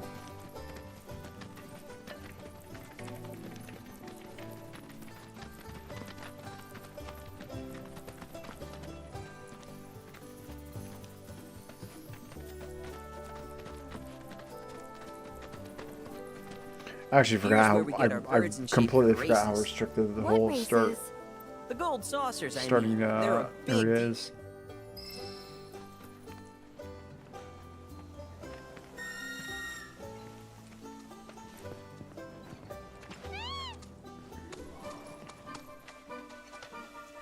Okay. They can be a little bit unwieldy, but overall, but not bad.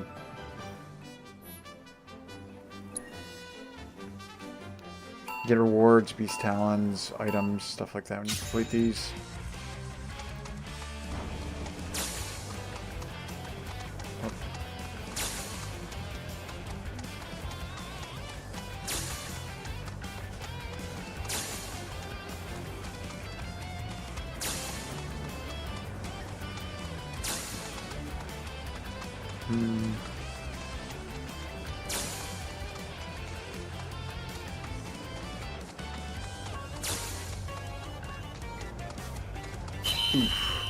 Almost. that was something else. You and Pico are a perfect match. Might even have what it takes to win a race or two at the Gold Saucer. We can't thank you enough, Belle. Oh, that reminds me. Yeah, we can. Thanks.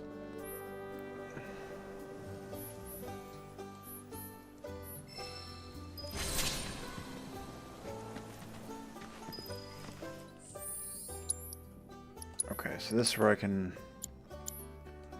talk about things better. So let's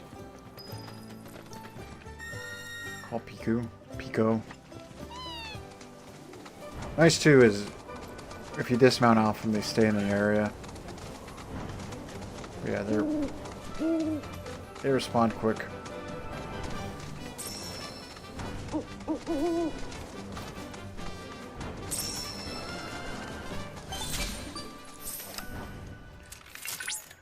Look at that! You've stumbled. Yeah, go away. Could that be a live stream?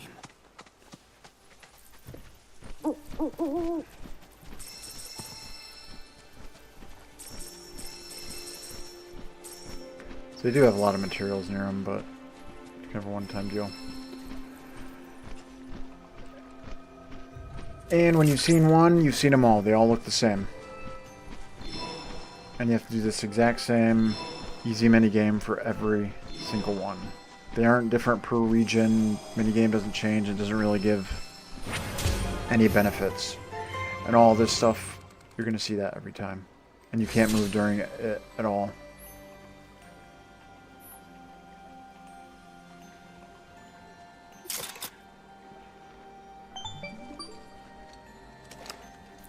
And he likes to pop up all the time and talk to you too.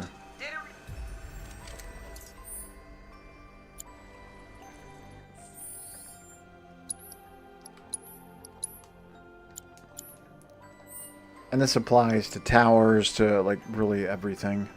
So this one, it's going to be the exact same look for every region. It won't change. It's going to be the same thing. You approach it, you do the pointless little mini game. And then the little message appears, which will appear for all of these when you complete it. Completed intel thing, little dot fills up, another little message, or it gives you the intel points. And during that entire time, you can't move. And then Chadley will chime in, can't move until that's all done with. And that happens with towers, life springs, even fiends and stuff. It's really annoying and aggravating. You can't just complete it, move along doing something, all the messages come up while you're doing something else. So you can't do that.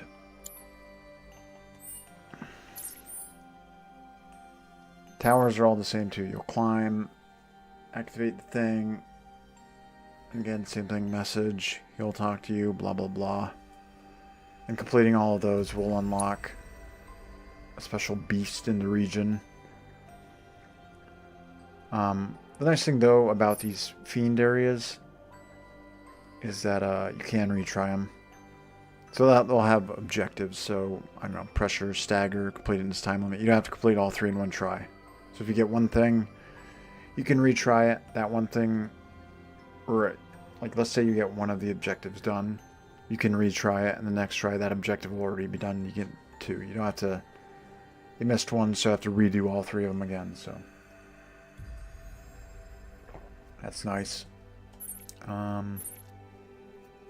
Moogles, they look weird. I actually can't stand them in this game. They look fucking horrible.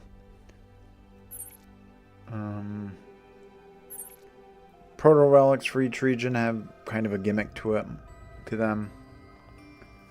One unlocks for Condor, which is fun. Your characters are PS1 version style. That wasn't too bad. Later ones get really annoying with what you have to do. And they have these mini games tied to them, which are really aggravating. Although some give background on characters, so unlike the previous Avalanche crew, which isn't too bad. So let me talk about the overall world here because I got my notes.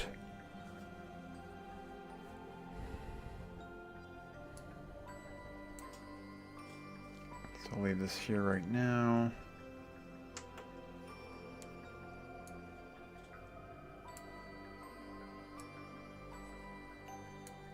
So it's much larger than I thought it was going to be. It felt large without being overwhelming.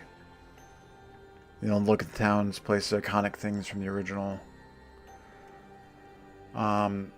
Grasslands in Junon is fine, but traversal is fine with traversal. But each region has a gimmick chocobo, so this one is just a standard chocobo. Later on, they'll be able to climb things, hover, bounce on mushrooms, that sort of thing. That's where,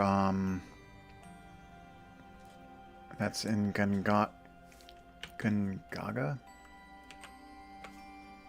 for example. You have to bounce on mushrooms, run around, and find a specific spot, which is aggravating.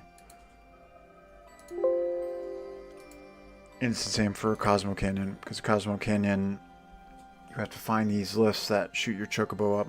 They move slow, handle like a dump truck. It's fucking awful. Nibble is fine though. Chocobo could use a jet stream, kind of like Super Mario Sunshine, and I didn't have any issue with traversal there. So Chocobo use and travel in the first half is fine. The second half, it's awful, except for Nibelheim. Covered intel and such in the world with the annoying pop-up, the messages just being locked to it is aggravating.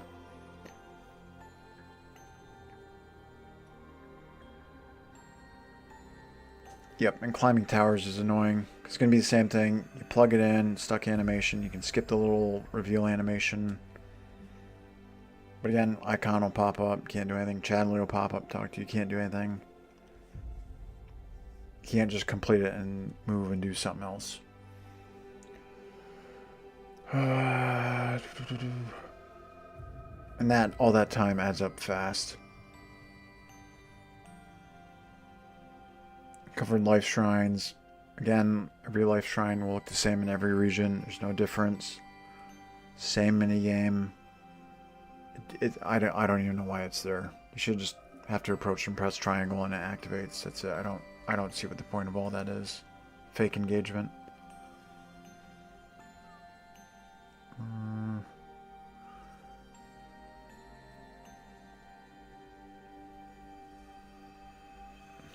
Covered combat objectives. They're fine too. The game in terms of combat is at its best when things take a little bit longer to kill. Because you can really switch between everything, do your different synergies and stuff like that, which are really interesting. And they are replayable, so if you want to do that, you can. There's Divine Intel, which is you find a shrine. You just do some combinations of keys like X circle, and that makes the current summon stronger. So I can actually show that off here. Let me go back to... There is fast travel, which is nice.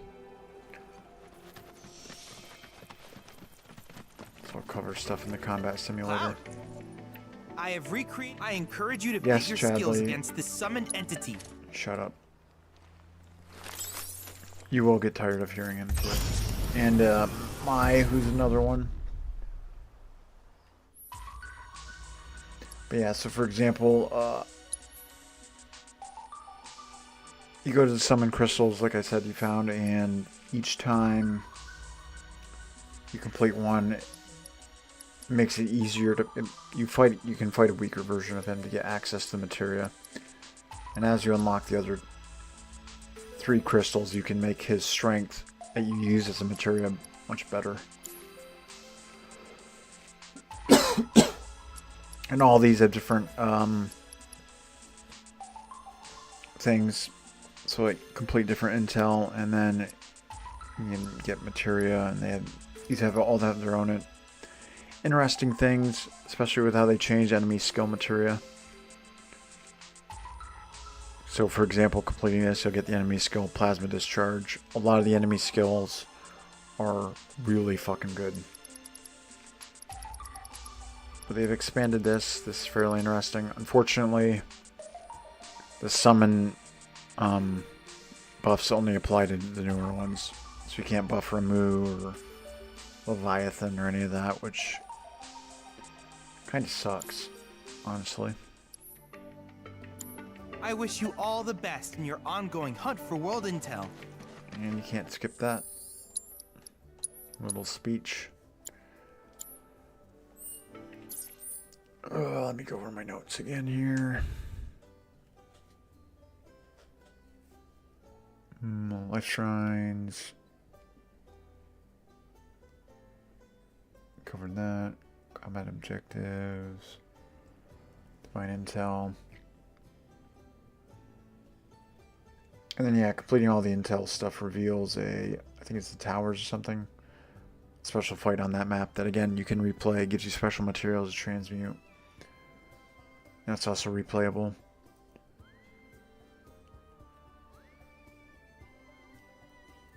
Yeah, we did talk about Chadley Combat Simulator and material rewards. Proto-Relic is, as I mentioned, there's kind of a gimmick to it in each region, but it's an overall arc. And that gets annoying in Corel, because 2 of the points you need you can't do until you advance the story way later, and then they become available. And that's tied into a whole nother quest where things are way higher level than you are. But that's not too bad for some of the Proto-Relic stuff. Side quest mini games, yeah, I didn't complete all of them, but some are just really horrible and mean-spirited. There's Chicken Quest and Gungaga. I don't even want to go too much in depth. Throw a thing at a chicken, lure it towards it. If they hit it, you have to restart, or they go back to where they were. If it gets too far away, they go back to where they were, picking up as slow. Ugh. Same thing with this mushroom minigame. They're the absolute fucking worst. And everything I've seen online, everybody hates them. You will know these when you come across them. That's for a lot of minigames. A lot of minigames are hit and miss, with a lot of them just being really mean-spirited and just incredibly frustrating. Same thing in Cosmo, where you have to put a chocobo up at higher elevation and then they float down, but they handle like a dump trunk. There's a descend and ascend mechanic, which is horrible too.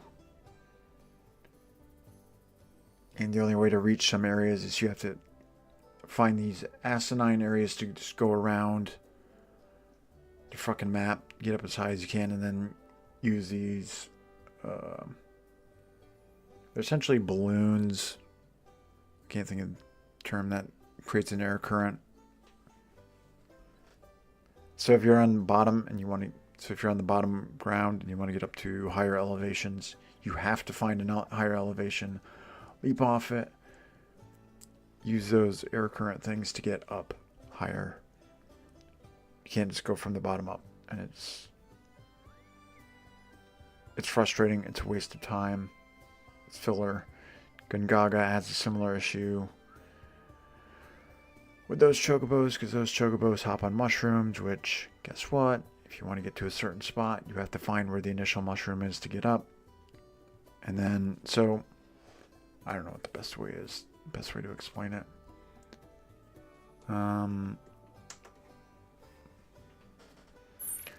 So let's say this is the destination you want to get to. You have to find the location of the mushrooms. So if you want to get to here, you would have to go to here, jump, here, jump, here, jump, here, jump, and then jump over there. These are usually surrounded by an unscalable cliff. And it's annoying because especially in that region, you get a grappling hook for something, but then they take it away from you when you complete it. So you can use the grappling hook, get up there, and still have chocobos. So Gungaga and Cosmo Canyon in terms of traversal are fucking horrible.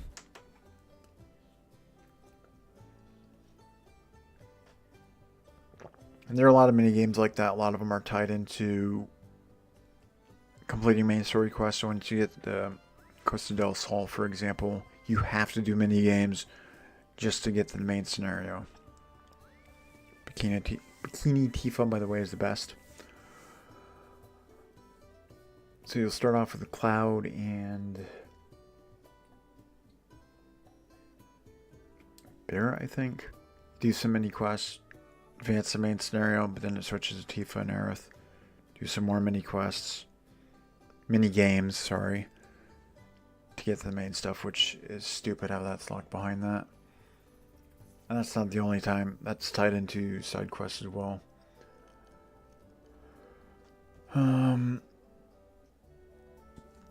Side quests can also be annoying because what the game does not explain to you is that you can get a gold star for them. And if you do just the bare minimum or give them the bare minimum, it just completes. But if you're a perfectionist like I am and you want to be perfect, the game does not tell you that. So for her, when I first did it, I didn't pick the right flowers. Even though it completed, if you pick the best ones, you get a gold star. And I don't think it has any real bearing on anything. But it can be annoying if you have that type of personality like I do. Game doesn't explain that. So usually if someone mentions something or they give you a picture, matching up the picture is the best way. And just try to get it perfect. And I recommend saving before you do those side quests if you want to get that done. If you want to do it like that. And the game is loaded with mini quests, by the way. Tons of mini quests. I don't know why I'm mixing those already up. Mini games. The card battle one isn't bad. Piano mini game is fine. Again, I mentioned earlier that should be in the center and down a little bit more.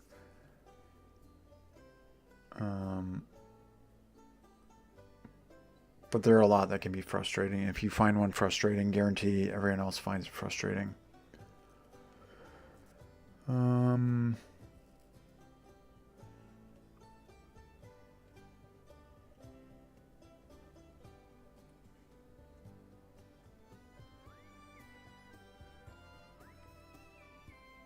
that kind of happens so often too, because after you leave on the ship from Junon, by the way, spoilers, you do a card game on the ship, get attacked, drop off at Costa del Sol, more minigames. And this is all before you head to the Gold Saucer, which is minigame central. It seems weird they would just add all this filler just to extend game time when they really didn't need to. And anything that involves minigames that you need to do to advance the main story is dumb.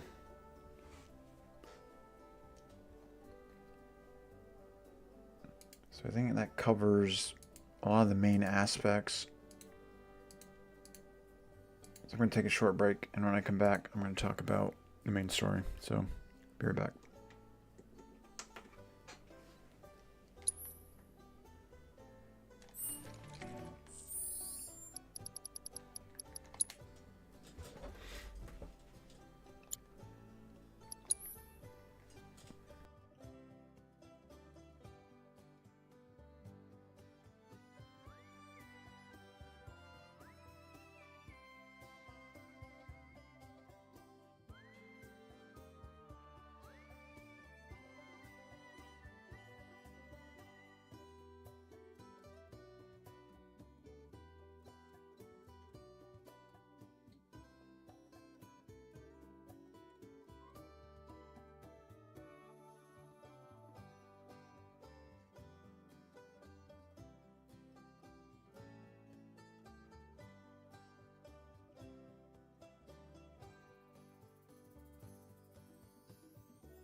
Okay, so let's get into the main story.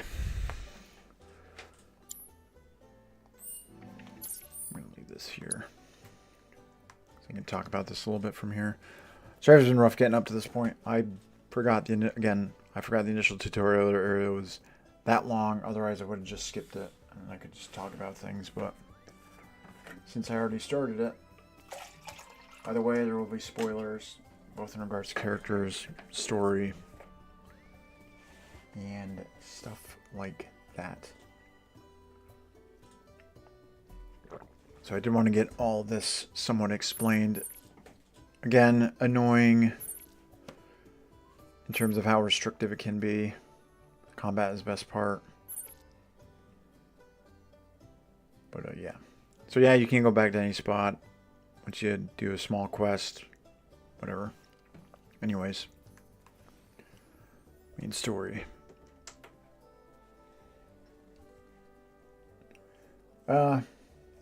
It is a bit of a mixed bag for me personally.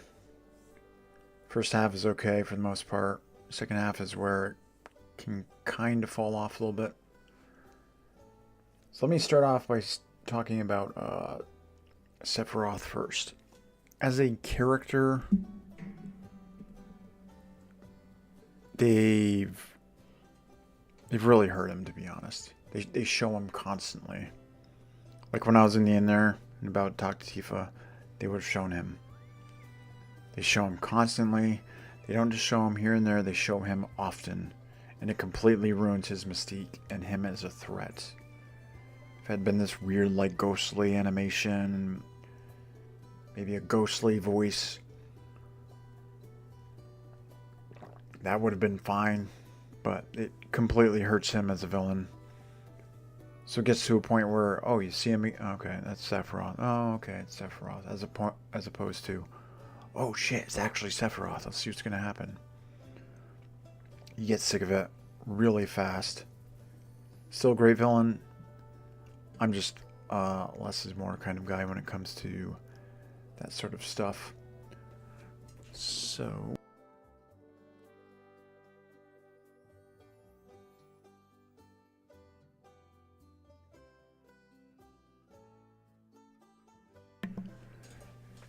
alright, so Grassland starts off fine. As you saw there, they attack the town, you go out, they leave, and then you can go back. Grasslands kind of ends with you fighting Zolom. They call him Midgar Sormir for some reason. The fight and the music is awesome. As I said before, the music in this game is fucking phenomenal, but the fight and the look, really cool. I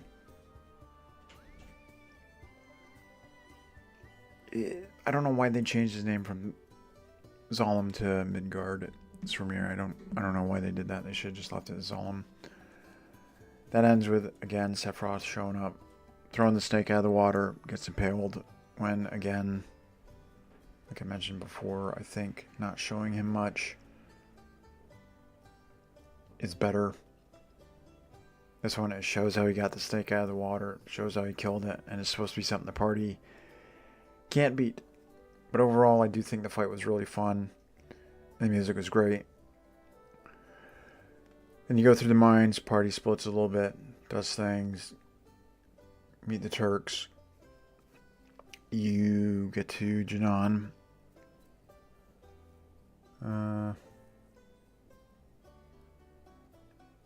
This time you're not saving Priscilla, you're saving Yuffie. That's where she kind of, you're introduced to her, as opposed to in the original where you just meet her naturally in the world and certain dialogue choices you can invite her. That's where the dolphin segment. Not much other than that. Other side quests open up. More intel. Again, all this stuff will appear in every single region. New side quests, new intel, towers. That will be in every region. New divine intel for whatever new summon is going to be available. So just get that out of the way. So for Junon,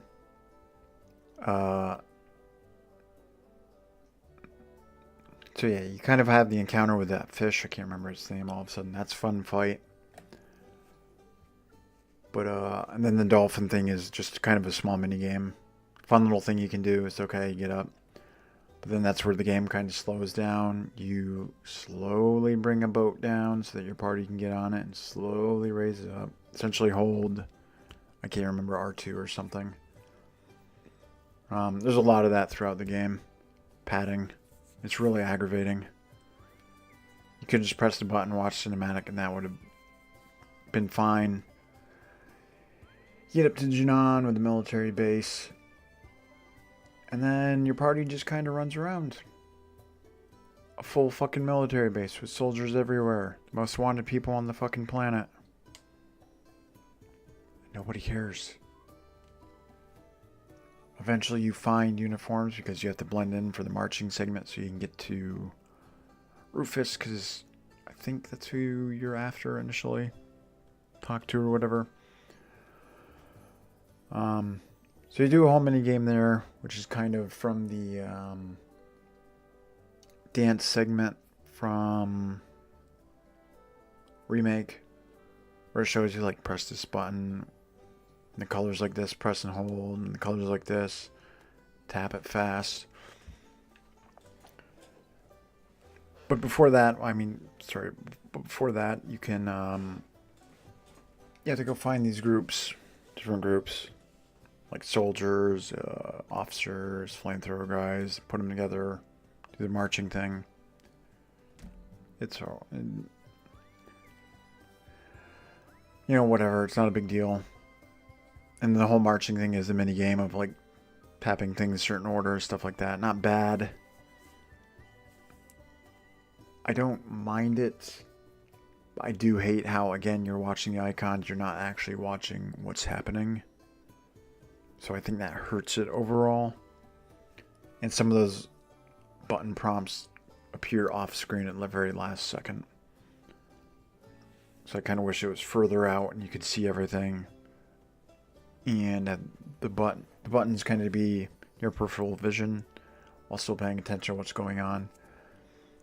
I just feel like a lot of effort went into there, and having those kind of, all those quick time events take away from what else is going on. I'm kind of mixed on it. I think it's right that it's there. I dislike that it's there for the same reason. I don't know, it's just one of those weird things. A lot of things in this game could be me issues, not necessarily game issues. So I fell on it. So you do that, and this is where things get stupid. Yuffie tries to kill him, misses because that's what she's there for, to assassinate. Which, again, going back to Undercity and Junon,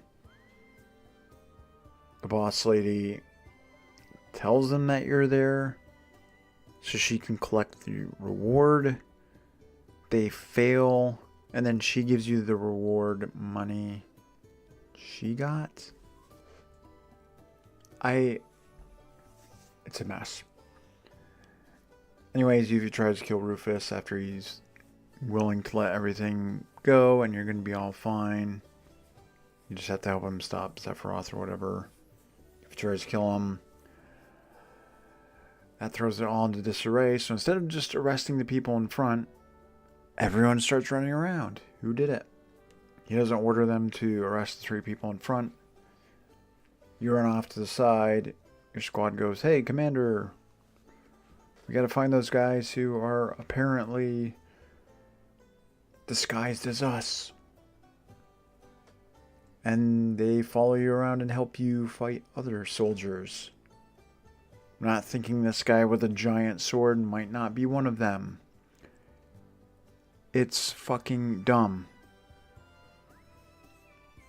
So you go through all of that. Get the hell out of there. I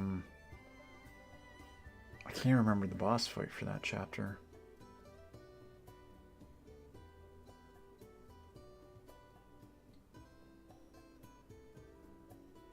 Anyways. Yeah, so the party separates till they meet back up at the boat and they get back together. Then on the boat, as I mentioned,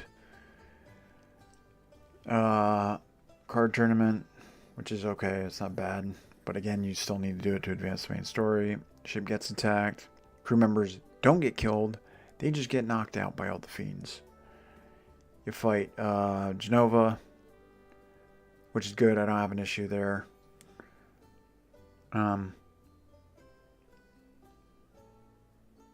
then kind of normal from there. You land at Costa del Sol, as I mentioned earlier. It's all mini games. Do these mini games to unlock costume. Okay. Advance to the main story. Switch to the Bikini Tifa, who's great physics. Anyways, you do all those mini games. Advance the story some more. And then you do the... Again, more stuff unlocks in that region. Different chocobos. Which, I think they're just standard chocobos. I don't think there's anything. Or maybe you don't even unlock them in that area. I can't remember. It's a blur. Anyways, you climb Mount Coral, which has new music. Which is fucking great. You go all the way up to the town. I can't remember what it's called. Oh yeah, and Yuffie joins you after the Costa del Sol main quest. And she's great. She's a great addition to the party. I don't have an issue with her. I could see if people do. She's fun to control. And yeah, she's just silly at parts. But anyways, it's a town. That's where it changes, because I believe in the original you rode a train there. You fought the enemies and you got to the controls in time, and you could stop it from crashing, or it crashed into the town. So they've completely changed that. There's none of that there. There are different segments with Yuffie, like swinging around, climbing around, different things, activating this, activating that. So they changed that whole story. I don't have an issue with it. I could see if some people do. I think they expanded it a little bit, which is good. There are a lot of minor changes too throughout the story in terms of how it's handled. Nothing too serious until the end. But I think it personally was a positive change. So you get to town, find out Barrett has some issues there. And you get out of there and head up to the Gold Saucer. Gold Saucer intro is cool. Gold Saucer itself is done really well. You also meet Kate Sith. Loads of mini games there. Some are fun, some are aggravating. There's like a Rock'em Sock'em Robots one, which I was probably about to snap my controller in half playing that because it's really frustrating. But again, that's weird, because with all the mini games of the Costa del Sol and leading up to it, I think they could have done away with that, and Costa del Sol just had a normal story and then have all the mini games and stuff in Gold Saucer. Anyways, let's see, they're off having fun. You do the mini games, you can collect items, you can get collectibles, all that stuff, which you then bring back to Johnny in Costa del Sol. He keeps track of all your collectibles for something later on, whatever. Dio looks cool. There's a big introduction with him. But anyways, Barrett sees dying, kills a bunch of people. A lot of witnesses said this guy with a gun on his arm, so they assume Barrett. Dio gets your people into your service, and you go outside to this other area with Gus, who wants to compete in a race and win for him. Pointless mini games in that whole area, honestly. Just got to feed Pico, who they captured. Got to get him some Giselle greens, so you go around and do all these quests to get special vegetables for him. And you race him, not a big deal, and that's over with. And then everything with Dine, I think, is done really well with Barrett. Because again, under Dio's orders, because he puts like a handcuffs thing on him, they have 24 hours. It like blows up or something, or report him to the authorities. That's all done. It's pretty hard. He originally kills himself. Doesn't happen here. I actually didn't have an issue with it. I think they did a really good job with it. emotionally and what was going on there, including the fight itself. Barrett still fights him one-on-one. That's handled well. There is this weird tonal shift because right after you fight Palmer, Namek, that's the same one where you would fight him in Rocket Town, where he's like taunting you and stuff off the mech. Not a bad fight, and he chases you, or party's in trouble. Diane fights off a bunch of Shinra soldiers instead of jumping to his death. That's how he dies. He just gets killed. Dio jumps into the buggy, gives him the keys, says I'll hold him off because the Turks are there too. He engages in road and the team drives off in the buggy. You fight a mech on the backside with Barrett, just shooting at it and blah blah blah, and that gets Coral. That's also where Kate Sith joins the party. He's a fun character. He has a lot of different stuff with him and his Moogle. I didn't really use him in the original, so I can't compare too much, but does a lot of damage. But getting to the Moogle part to actually get access to it can be a little bit slow. But it's pretty fun. I don't really have any complaints there. So you get access to the buggy. More minigame stuff. The buggy I have problems with, because if you want to stop and investigate something, again, it's animation bullshit. You stop, Cloud slowly gets out of the chair, slowly climbs out of it. Then when you want to get back into it, it slowly climbs into it. I feel like it's 5 seconds to exit, 5 seconds to get back into it, when it could have just been instant. And you do that enough that it does add up and get really aggravating. But it actually handles well. You just run over things to pick them up. Not a big issue. They did expand that whole area when before it was just kind of, you couldn't go out far. It was just an empty desert. You could encounter giant landworms, which in this one are actually the size of your characters. There's nothing besides bosses that's huge, unfortunately, and Corel has some of the most annoying mobs. Burrow underground, hit you, knock you down, knock you back, which I said combat is really annoying. That happens often. Flying jellyfish fuckers that you have to wait until they stop to cast something before you can hit them, otherwise they just dodge and avoid everything. It's really awful. But the buggy and stuff handled well. And there's, again, annoying side quests there too. Find these things with the cactuars. Okay. Here's this item. Follow the beam. Okay. Collect this gem. Okay. Come back. Now you can enter. Oh, but there's these 2 other segments. You can't do that until you come back later. The game just tells you, I guess we'll just have to wait. You have no idea what that means. Like myself, and for a lot of people, they might think maybe I missed something in the story. Maybe it's bugged out. But no. It's really stupid. You would have to come back later in the story, and then that stuff will unlock. There's nothing that explains it. Oh, but Chadley tells you you'll just have to wait. Games do that a lot of times. Well, we'll just have to wait for a call. 5 minutes later, you get a call. Get to Gongaga with the purple mushrooms. Emerge reversal, because you have to find certain mushrooms to bounce on. It sucks. And that has easily 2 of the worst side quests. One with a chicken. You have to get 3 chickens for a lady. And you use her feed tin. Throw the feed tin on a rope. And you have to pull it very slowly while backing up all the way back to her. Chickens catch it. They stop, turn around, and go back to where they were. You have to walk over, pick up the can. By the way, the can is like 30 FPS, not 60. I had to play the game in performance mode, by the way.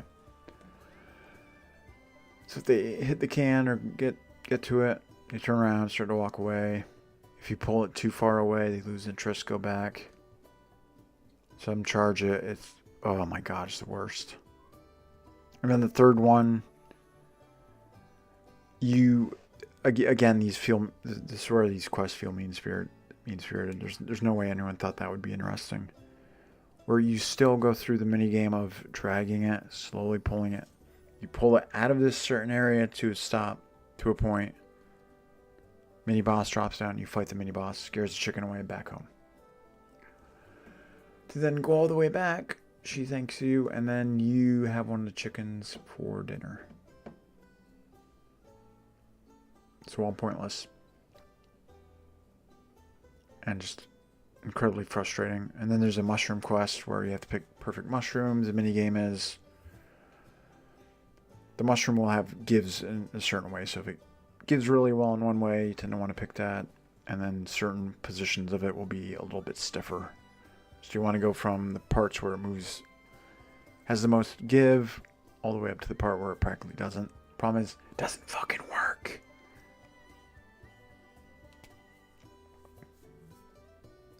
And again, that's one of those gold star quests. You can give them the basic food, but if you want the perfect stuff, you have to get perfect. It doesn't work right. I had times where, okay, this obviously gives. This obviously also gives not as much as these other three, but I think it gives a little bit less than this first one. So I'll go 1, 2, and then because you pick by what gives the most give up until the most stiffest part. And then it failed. Because apparently the one that didn't give as much as this one apparently is actually the right choice. It's a mess. It'll piss you off too. So you do all that. You go to the reactor. It's the guys first. They get there. Because Shinra shows up. The women stay behind to protect the town. The guys go. Scarlet shows up. Then it switches to the girls. They're given grappling hooks so they can just run there, zip over things, and they're there. And then you have this fight with Scarlet and a mech, which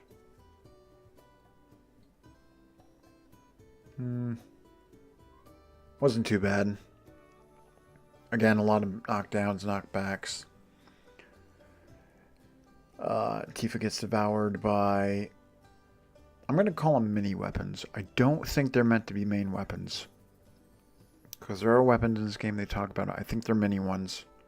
I think they come out, handle what they can. If they can't, then they contact the bigger weapons, which are not in this. You'll see them later. I think they'll be in the third one, and I think they'll be huge. I hope. And then it's all the memory stuff that you did with Cloud in the original, for some reason. Of her restoring his memories.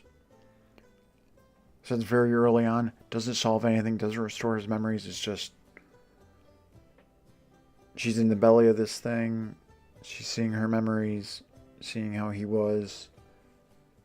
And then she's free, and that's it. Because he initially knocks her in. He gets control. Sephiroth takes control of him briefly. He knocks her in the water. It's all kind of bad. It's the best way to say it. There's no nice way of putting it. It's kind of a mess. Everything in that area is kind of a mess. And people were talking about Cisne. I didn't know who that was. Apparently she's from one of the side games. I don't know. So then we go to let's see. We deal with that. Then there is no Rocket Town. You just go to an airstrip. You summon Sid. He comes down in the tiny Bronco. No cigarette. No bad attitude. Kind of a different character. So there's no Rocket Town to get him to fight Palmer, to Tiny Bronco, and stuff like that. He just flies you to Cosmo Canyon. And that's where that gives you access to all the other areas too, if you want to fly back to them, do content. Because again, all this side stuff, you don't have to do it. Like side quests and minigames, you don't have to do it while you're in the area. You can go back to areas after a certain amount of time.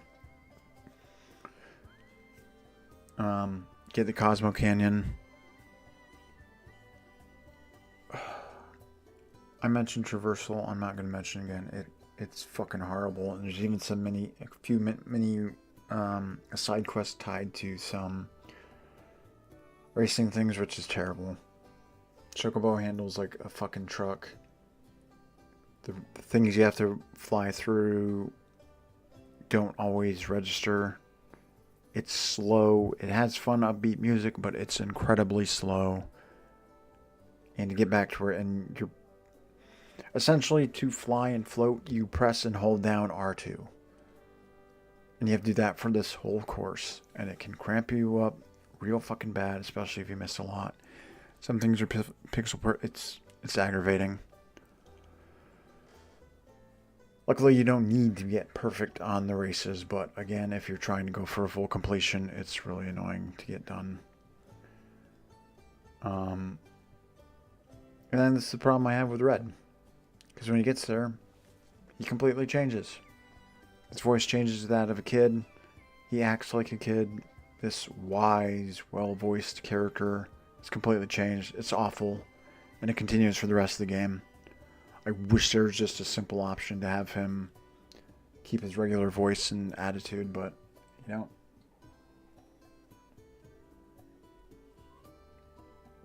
Like, just something as simple as, like,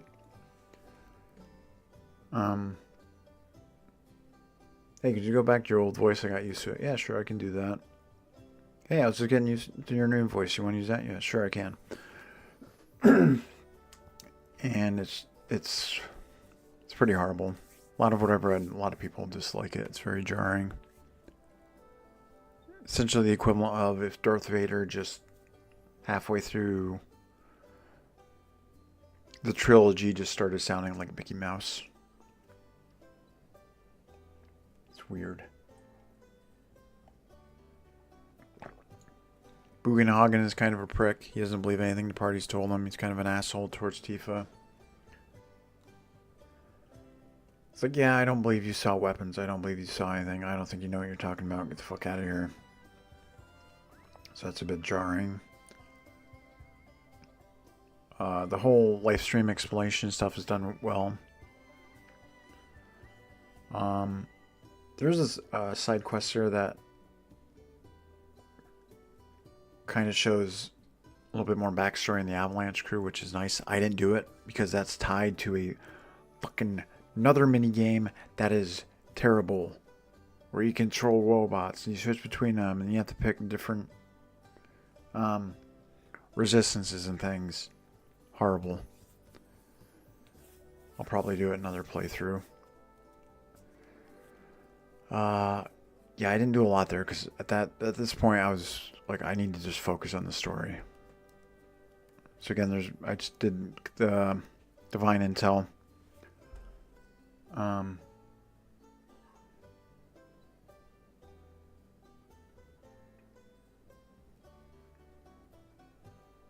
And yeah, that's sort of what happens there. So anyways, you go back, then you head over to... I feel like I'm missing something in Cosmo Canyon. It's kind of a blur because honestly a lot of it just really aggravated me. They had some nice story moments. Oh, everything with Red, by the way, and Tito. That was done well, but him having the kid voice hurt it. You find out the Gi made the black materia. I think they just implemented them for this game. There just can't just be something. It has to be some explanation. It's stupid. They need to be there.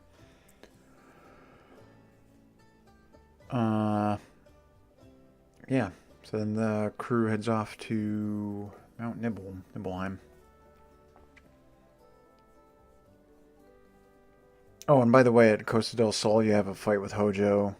Yuffie helps you out with this cloning thing. Blah, blah, blah. Anyways. You find out the town has been rebuilt. It's not the same one. It's brand new. Apparently the town burned down.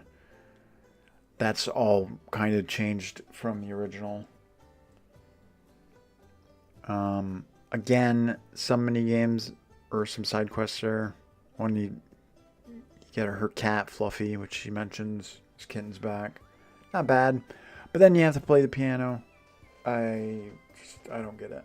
they tie so many of these mini games into having to do other things. Because you had to do that at Costa del Sol too. That was a mini game playing the piano for a group of people. And something else I need to mention too is they brought back almost all the characters they introduced in Remake. And I don't know why.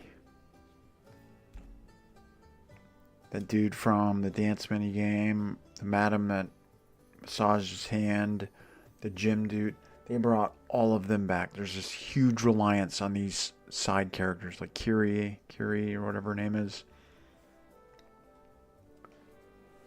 Not just like little sections, you constantly see them and then you talk to them and it's like, yeah, you know, we ought to get out and see the world. Apparently they all survived the plate coming down. I don't know, it's a mess. It's like one of the teachers. Teacher who teaches the kids in the remake. Yeah, she's just in the fucking B outfit. So she's essentially a stripper teaching kids in her stripper outfit. That's fine. Weird. So the whole thing with Cito is nice because you do the trial with Red. Barrett helps him out. You see the statue, that's done well.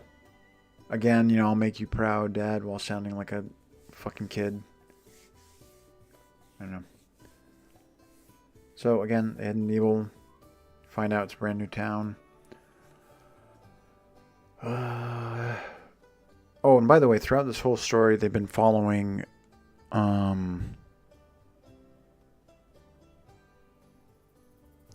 like the failed experiments, whatever, the robe guy. So there's an arc as to why you're going to all these places. You're essentially following them, not just exploring. So it kind of makes sense. In that regard, you get the Mount Nibble. Because Kate Sith needs a transmitter there. You get it. You go to the mansion. Huge underground section.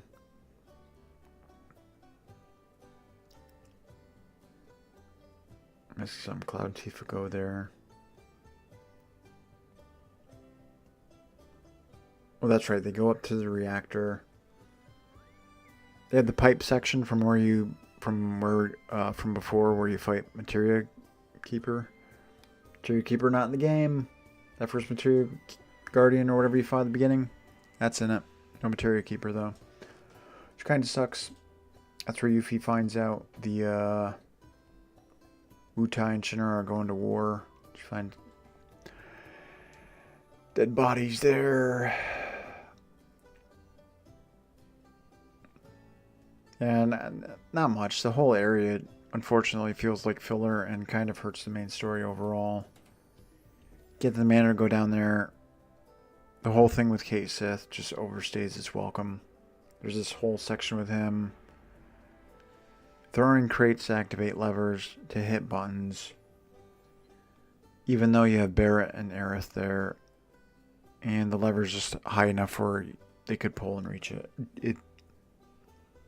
It sucks. There are some enemy types here that are really awful to fight too.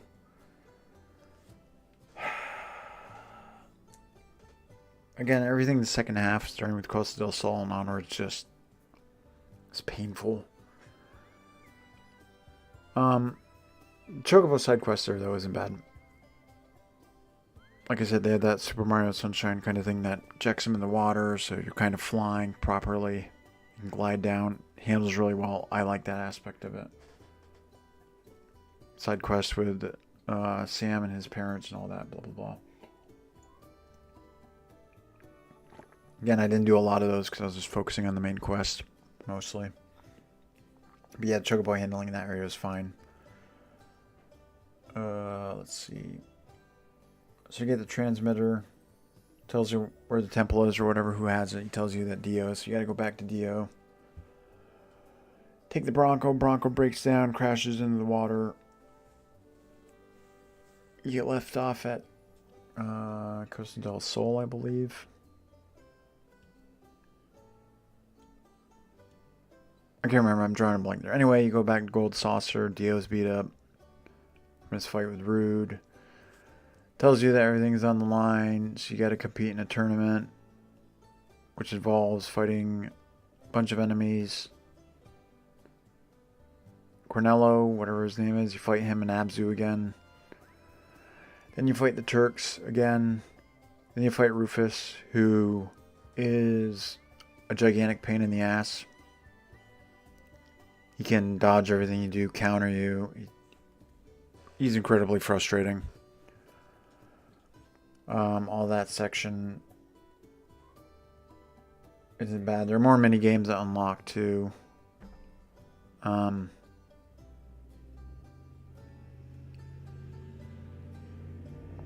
trying to think if you go date night before or after that. No, the fighting, all that stuff goes the next day. So anyways, you go rest. And then whoever you had the highest affinity with, in my case it was Tifa, you go on date night with her.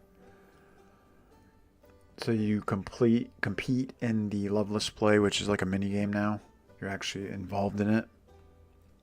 You see a scene of Jessie. Because she's still the star of it, even though she's not in the game anymore. So it's nice seeing her dancing in her element. The song, just sitting back enjoying it. Next one is kind of a mini game where, again, press the buttons you see on the screen. The Cloud and the party. Because they're actually involved in the play. And that mini game is actually not too bad. Because the button prompts are in relation to where they are on the controller. So triangle will be top, square on the side, circle. So you can kind of know what's where. You do that. I don't really have an issue with that too much. But again, focusing on the buttons takes away a little bit of seeing the actual performance. I think they could solve that by having you complete it and then having you have the option of going back and watching it without having to do the button prompts. That's fine. Go on date night in the elevator. You have a nice talk with Tifa. Made out with her. Get off and they don't really go back to it. I mean, get off the ride. I don't mean, oh, then they get off. So get off the ride. That's fine.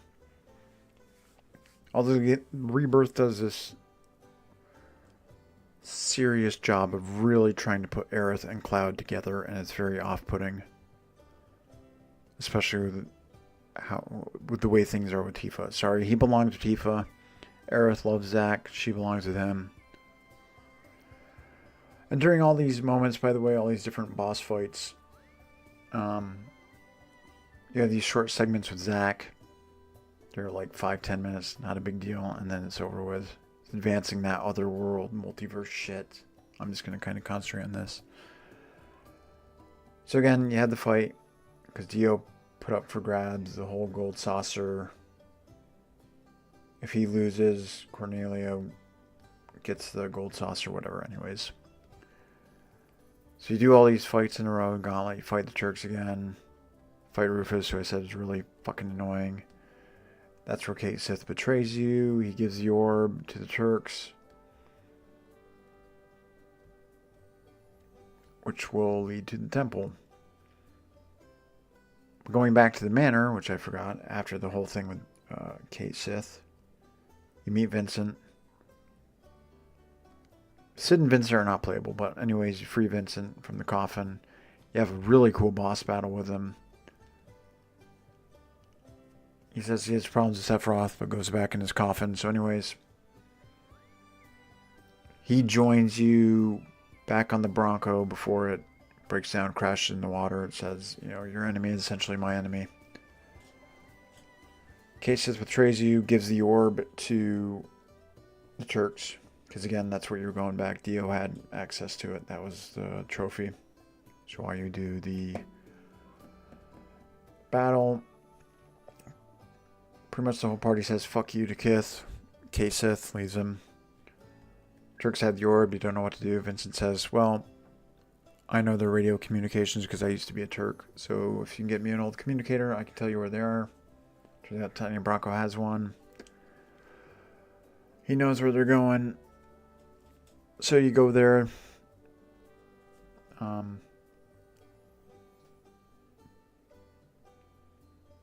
The thing with the temple is cool because when they put the orb in, these blocks form in the sky and form the temple. It's a really cool scene. And everything leading up to the temple is really neat. Shinra is now all over the place there, so you're dealing with them. The temple itself sucked. It's 4 to 5 hours, and while it looks great, it's what to me felt like massive filler. You're climbing a lot, which is slow. You're altering gravity. The way it was in the original is not the same, so they completely changed that whole area. So you have to alter gravity, so now you're on the ceiling, that's a different way, or you're climbing around on things, which again, climbing is really slow, sucks. You do fight Red Dragon, and it's called Red Dragon. It's a good fight, except because it's a confined arena, and it's a large boss, you lose sight of what's going on often. Body blocks you, you can't see, knockbacks galore. It's cool that he's there, though. Looks just like the Red Dragon. After that, the party gets separated. But before that, Cloud has lost his mind. He's a completely different person. Nobody comments on it. Nobody acts like it. He's completely fucking different. Party gets separated. So you control him, Tifa, and Barrett. You do your own little section. Cloud is clearly unhinged. He's just killing people. Doesn't care. He's like, let's just move. They don't comment on it. Then you get control of Aerith and her group. And that's a slog as well. Here's why. Because obviously she has to do these little rituals to... Because everything's fractured in there. She has to do these rituals to bring all the pieces back together.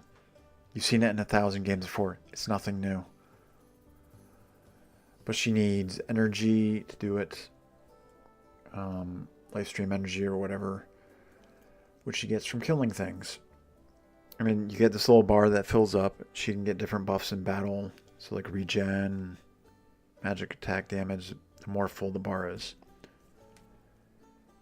Interesting concept. Handled poorly. Because every time you kill something, it drops life stream energy, which you have to stand still and hold the triangle to vacuum it up. Its range is small. You have to, so you can't really like stand. It doesn't have like long range.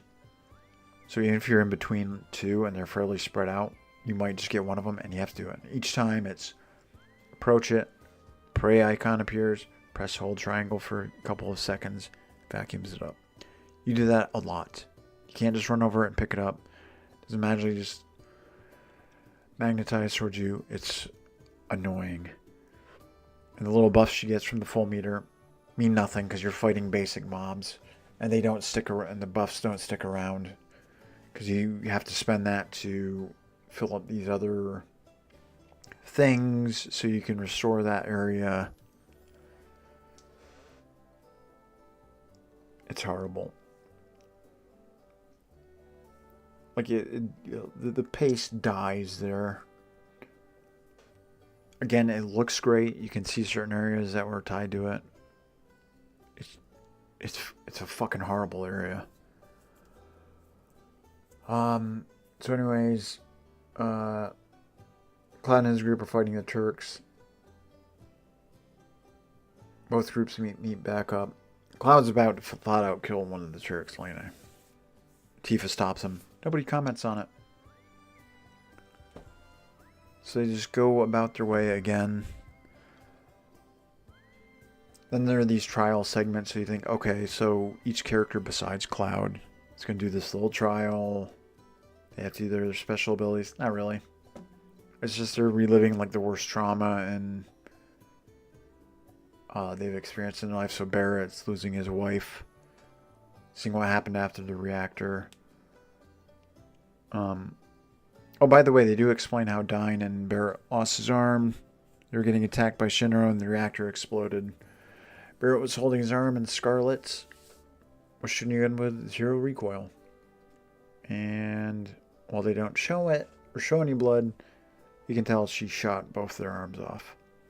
But it doesn't show. It doesn't show like the arms coming off and Dyne falling to his death and whatever. Anyways, So he relives a lot of people in town being killed, his wife being dead, her girlfriend. Tifa, it's, you know, death of her mom. Meeting, Myrna, I think her name is. I don't know, whatever. That's actually an emotional scene, really. That's actually done really well with that, and her and Barrett. Tifa's done with her dad. Yuffie, some stuff with Sonnen. But again, if you didn't do intergrade, you have no clue who that is. And you have no ties with Yuffie. And it's really weird. It's almost like the game wanted you to play intergrade so that you understand things. So if you didn't, you have no idea who Sonnen is. If you did, she's just kind of reliving moments of talking with him and when he died and what happened to her. But Tifa and Barrett stuff are the most emotional, but that's mostly all it is. They're not even really trials. Seemed off in terms of their location. So anyways, Aerith gives this nice speech. Cloud says, "You done? Let's move on." Nobody comments again. Everyone's just fine with him being a complete asshole. Him being a robot.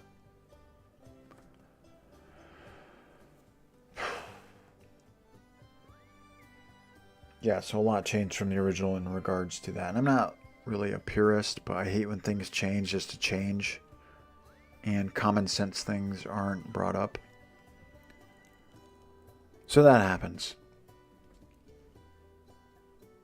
Let's see here. So we advance further. Cetra spirits are talking to you about what happened at the temple, what's going on. Genova dropped down from the sky. They fought it. They were unable to kill it, contain it. They died off. The Gi created the black materia to separate from the life stream or whatever.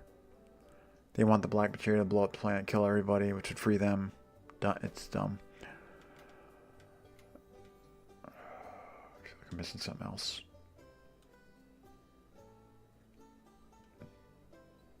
But anyways, you do some more advantage. Pretty much that entire temple from the original is completely changed. You might recognize a couple areas, but it's completely different. I personally didn't like it. Again, the area looked cool, but it's mechanics I've seen done dozens of times before. And it lasts way too long. It completely overstays its welcome. So you advance and then you fight Demon's Gate, which looked great. Did all the abilities. Fantastic.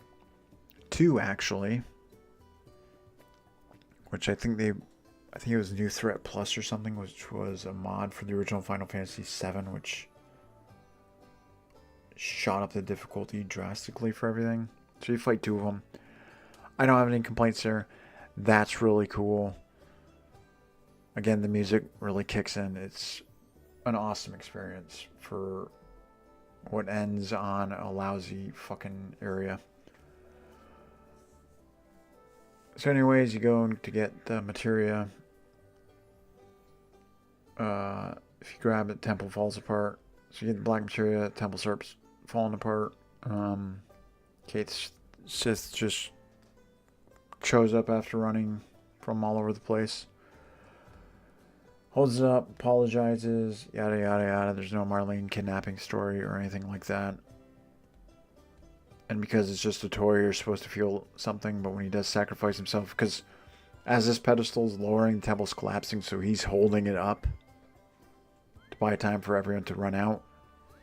So there's just this whole section of them just running. That's it. That's where things fall apart. Again, Sephiroth shows up for the 100th time. Because they find out the black materia is a fake. Barrett grabs it from Cloud, just throws it behind him. Okay, whatever. Which is stupid. Lands at the feet of Sephiroth. Sephiroth picks it up. Throws it to Cloud for some reason. Tells Cloud to bring it back to him. Cloud picks it up, starts to bring it to him.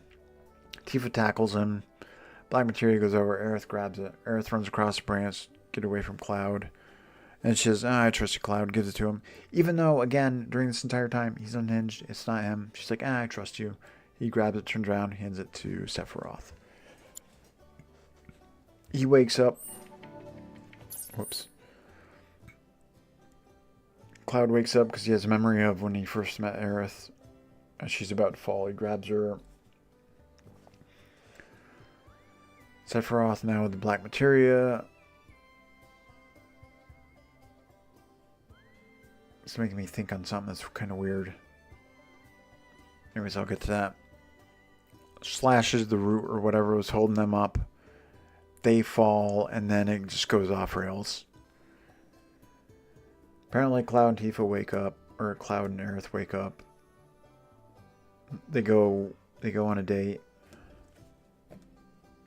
It jumps back to Zack 2. He meets Biggs, who's still alive.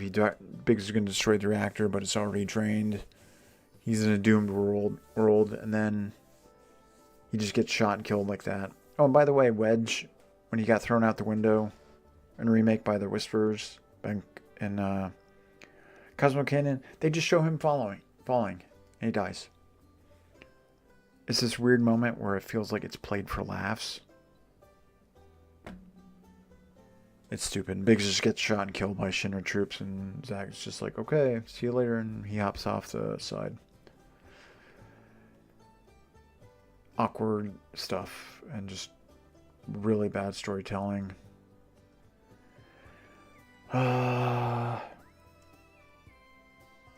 It's where all this multiverse bullshit comes in. So the group pick him up, carry Cloud around. That's where he winds up in the forest where you initially needed the harp. Aerith gives him the holy materia. He collapses. You do the L2, R2 climbing thing like you did with Sephiroth, which kind of takes away from the moment. So she goes to the holy place or whatever. That's when Cloud wakes up. Teammates show up. And then they go that way. No Rocket Town, no Bone Village or any of that. It's weird. And then the whole temple area too, by the way, looks fucking fantastic. Again, they made some incredible areas, vistas and everything. It looks great. And my initial thought was like, wow, we're going to get to explore all of this. 'Cause Aerith's run ahead. She's started to pray. It's like, whoa, this is really cool. Nope, you're limited to one area. All the Whispers show up because everyone loves the Whispers. No, they fucking don't. You fight some the Whisperers create a door, whatever, a block. Just saying Aerith allows people to slip through whatever. And he just creates an opening. They all hold it open, including Vincent. Cloud runs through, runs up to Aerith. And then this is where everything gets stupid. So Sephiroth does the iconic dive down. Cloud interrupts him, blocks the sword. Sword goes offside, stabs in the ground. Switches. Then there's blood on a pool of ground. Then you see Aerith falling over. The music hits. Materia drops. Doesn't actually bounce and sync with the music like it did in the original. It's just kind of... It's this weird feeling of the developers just going to skid over it. So it bounces a couple times, lands in water. And again, you're still watching going... Hang on, did he save her? Because he saves her... Then it switches that he didn't. But then he's talking to her, showing his face, saying it's okay. But then she's not. It's a mess. It's an absolute fucking mess, and this is a problem everyone had. You can look at that online. I'm just giving my thoughts on it. And then you have an hour-long boss fight. So Genova drops down. You fight that phase. Breaks up, separates your group, 2-2-2. Again, the game does tell you, just before you talk to Aerith, that like, hey, make sure you equip a materia on everybody, because there's going to be no going back. So make sure you have materia on everybody. So you shoot its wings with... everyone is split into two. Obviously, Aerith's out of the picture. To destroy its wings as it's falling. I don't know where it's falling to or from. And does mix up your party. So you fight Genova. Then it's falling. Then set goes 2 party members. Destroy its wing. Another 2 destroy its wing. Cloud and whoever he's with then destroys the head. Then you fight it fully. Defeat it. Surprise. That's not the end. You fight Sephiroth with Zack. You defeat Sephiroth again. He turns into, surprise, Bizarro Sephiroth from the final boss of the 3rd one. So you fight that as Cloud and Zack. And then it goes to your party members fighting different parts, fighting the wings, which is a pain. Yeah, you're fighting Bizarro Sephiroth. You're fighting that whole thing. You're fighting different segments of it. And then you defeat all that. Again, this is all like an hour long. It overstays its welcome by about 30 minutes. You could have just defeated Genova and it would have been fine. Bizarro Sephiroth does look really cool. It's just weird how that's the final boss. Why the fuck would it be at this point in the game? It doesn't make any sense. So you go back, fight Sephiroth again, this time with Aerith. Because she's come out of the light or whatever and is helping him. You beat Sephiroth. He flies away. Because the worlds are doomed. Zack doesn't die. He's pulled into another non-doomed world or whatever.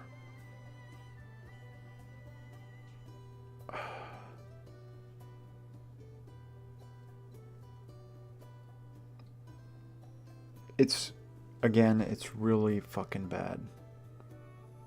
Because you fight Sephiroth again, you beat him again. You fight Bizarro Sephiroth, which makes me go, what the hell is going to be in the 3rd one? Because that was an essential part of you and your teammates fighting to bring that down.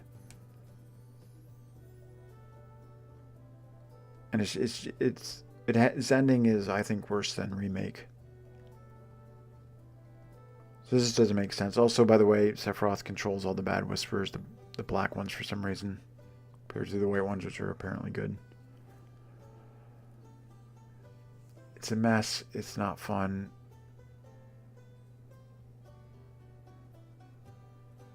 Well, I mean, I guess the fights themselves are somewhat fun. I don't know.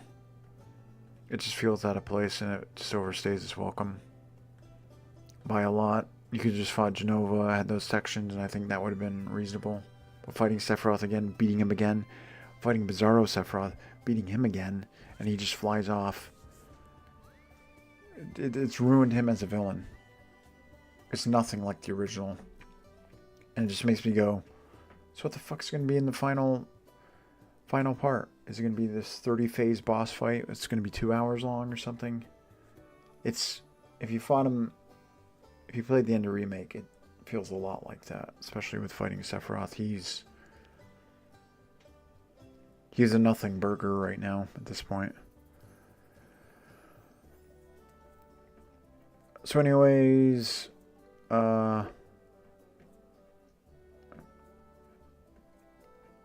everyone's sad because again it's doing all this switching back and forth with Aerith from like her being dead to her not being dead to her being stabbed and not being stabbed to she's still kind of alive after being stabbed to not being kind of alive after being...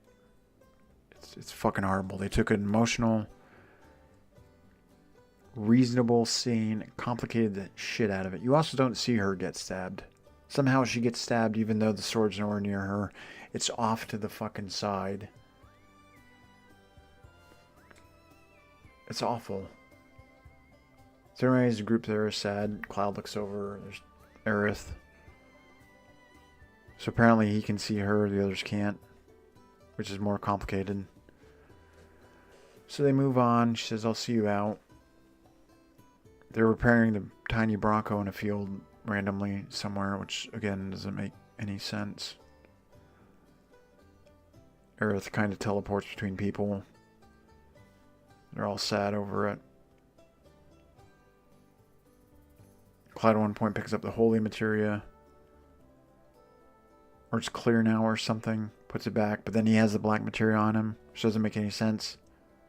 Just place it in his sword and the sword... Whatever.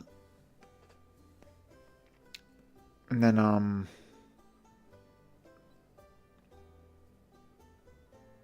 trying to think what else. So you know Aerith isn't really there, or they can't see her. Because at one moment she's with him, then it kind of blows out from the Bronco. It doesn't affect her. She reacts because someone else reacts. She was like, wait, what happened? And she appears by Yuffie. And appears by Red, who apparently can sense her because he says Aerith.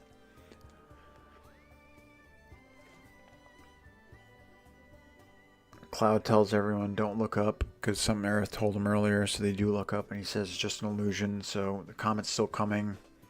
The sky is split. Cloud can see it. He's talking to Aerith, and he's like, I will stop it.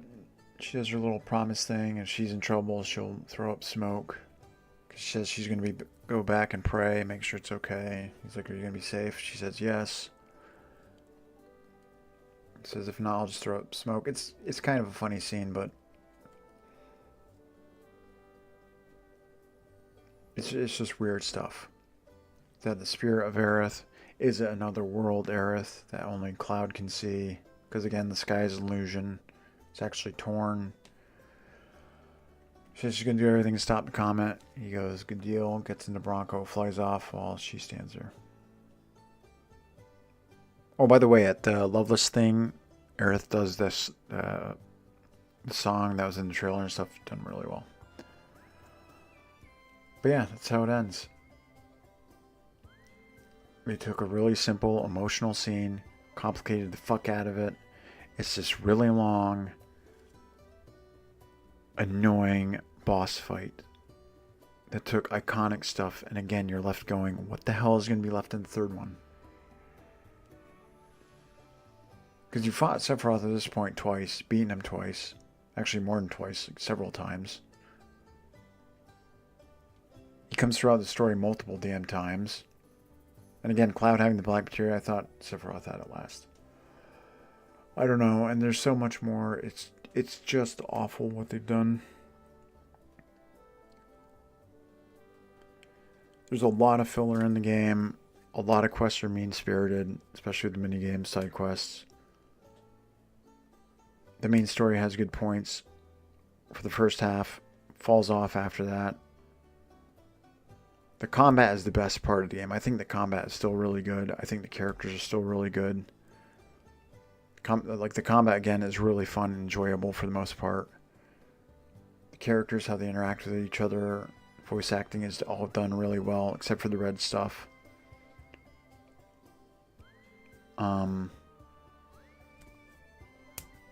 But yeah, again, I didn't finish all the side quests. I didn't finish all the Divine Intel. Some of those side quests I do now have important story stuff, like the Cosmo Canyon stuff. That's hidden behind a horrible minigame. But yeah, I did not like the ending. I think it's absolutely terrible. I think they should have either gone one way or the other. They tried to do both. They constantly cut away during the scene, which completely kills any emotional impact that it has. And the boss fight itself is just miserable.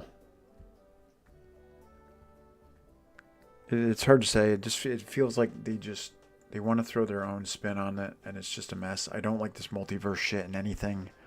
They started adding it in games. They started adding it in movies. Stop it. It sucks. It's not fun. Death should have meaning. So there's no moment of seeing Aerith get stabbed. There's no moment of Cloud picking her up, placing her in the water where she kind of floats way to the bottom. They could have done that. They didn't.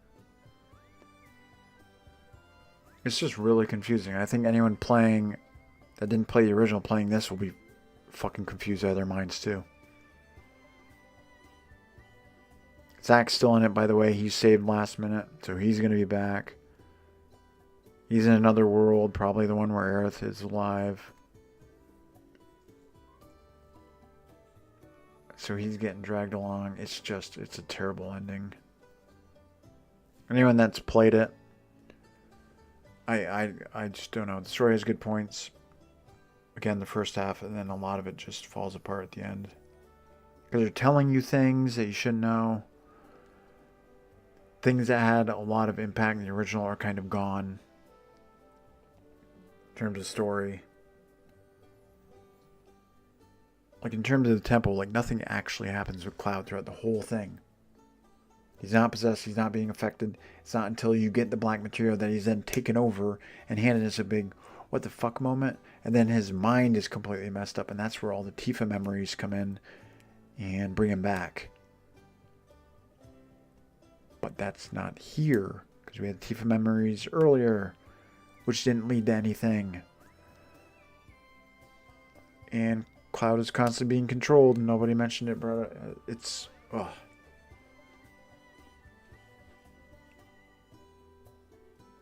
It's such a mess. But again, the combat is really good. The characters' interaction are done really well. Some of the mini games are fun. Some of the side quests are fun. But then there's all this other shit and all this other filler that just kills the pace of it. Kills tone in a lot of areas. A lot of things overstay its welcome. It's hard to give it a score. Because you could easily give it a 4 or 5 based on story alone and what they did with the ending. Maybe even less than that. But then there are good points that would raise it back up. But it's one of these things where every time they have something good, they have something bad. Cancels each other out. Something good, something bad. Cancels each other's out. Something good, something bad. Cancels each other out. I don't know where they go with the third part with Sephiroth, though. They overdid it with him here. We fought Bizarro version, so it's... I'm assuming Rocket Town is going to show up in the third one. We're going to get control of Sid as a party member. He might, I don't know, I think he's a Dragoon, or he's supposed to be. They might change that. And doing all of Rocket Town, that stuff will give backstory on him. That's why he'll join the party. Some with Vince too, with him joining. You do control the tiny Bronco. You don't fly it. Obviously, flying will be in the third one. You just kind of drive around the waterways. That's how you get to the temple. But yeah, the ending is fucking horrible. And the temple is handled really badly too. Again, except for Red Dragon. Red Dragon was cool. Demon's Gate was done well. Like those moments with boss fights that you recognize are done well. But yeah, I just wanted to do this, do kind of a different format on a game. I know it was a bit messy at the start. Again, I forgot how long the intro was. I thought you could just skip it, go right into town, and I was going to show things off, which I did a little bit, but not much. But yeah, that's just my review and thoughts on it. I'm not a pro at this by any means. If I had proper editing software, I would have edited a video. Would have recorded footage. That's all on my VODs and on the playlist.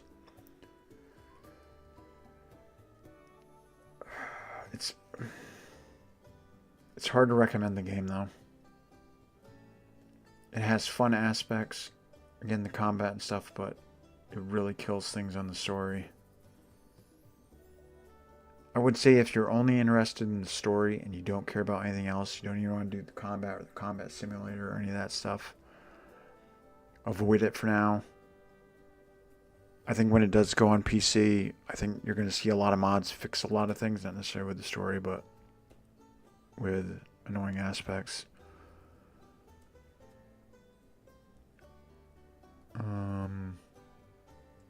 I do wish they would have taken boss fights and added them to the combat simulator. They didn't do that. I think that's a mistake. They had every reason to.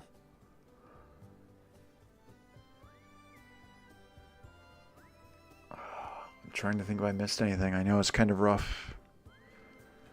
That's just my viewpoint on it. I really wanted to talk about it.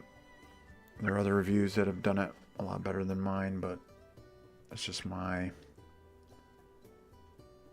2 cents in the matter. Also, when you beat the game, hard mode is unlocked. So you can replay any of the chapters, and you can replay any of the chapters. Hard mode is just can't use items. You can change outfits anywhere in the world too.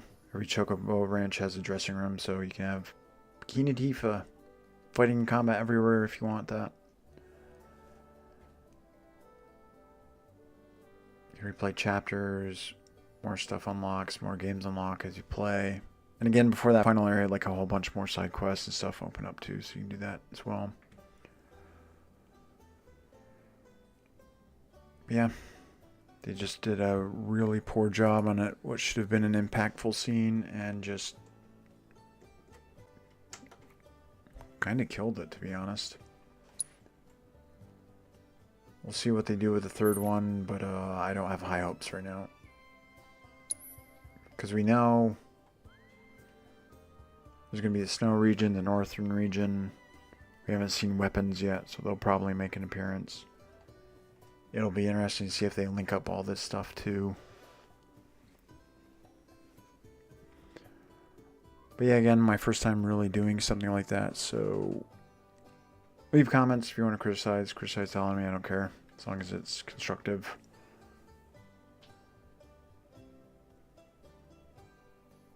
But yeah, that's going to be it for now. So thanks for watching. And have a good day or night. See you later.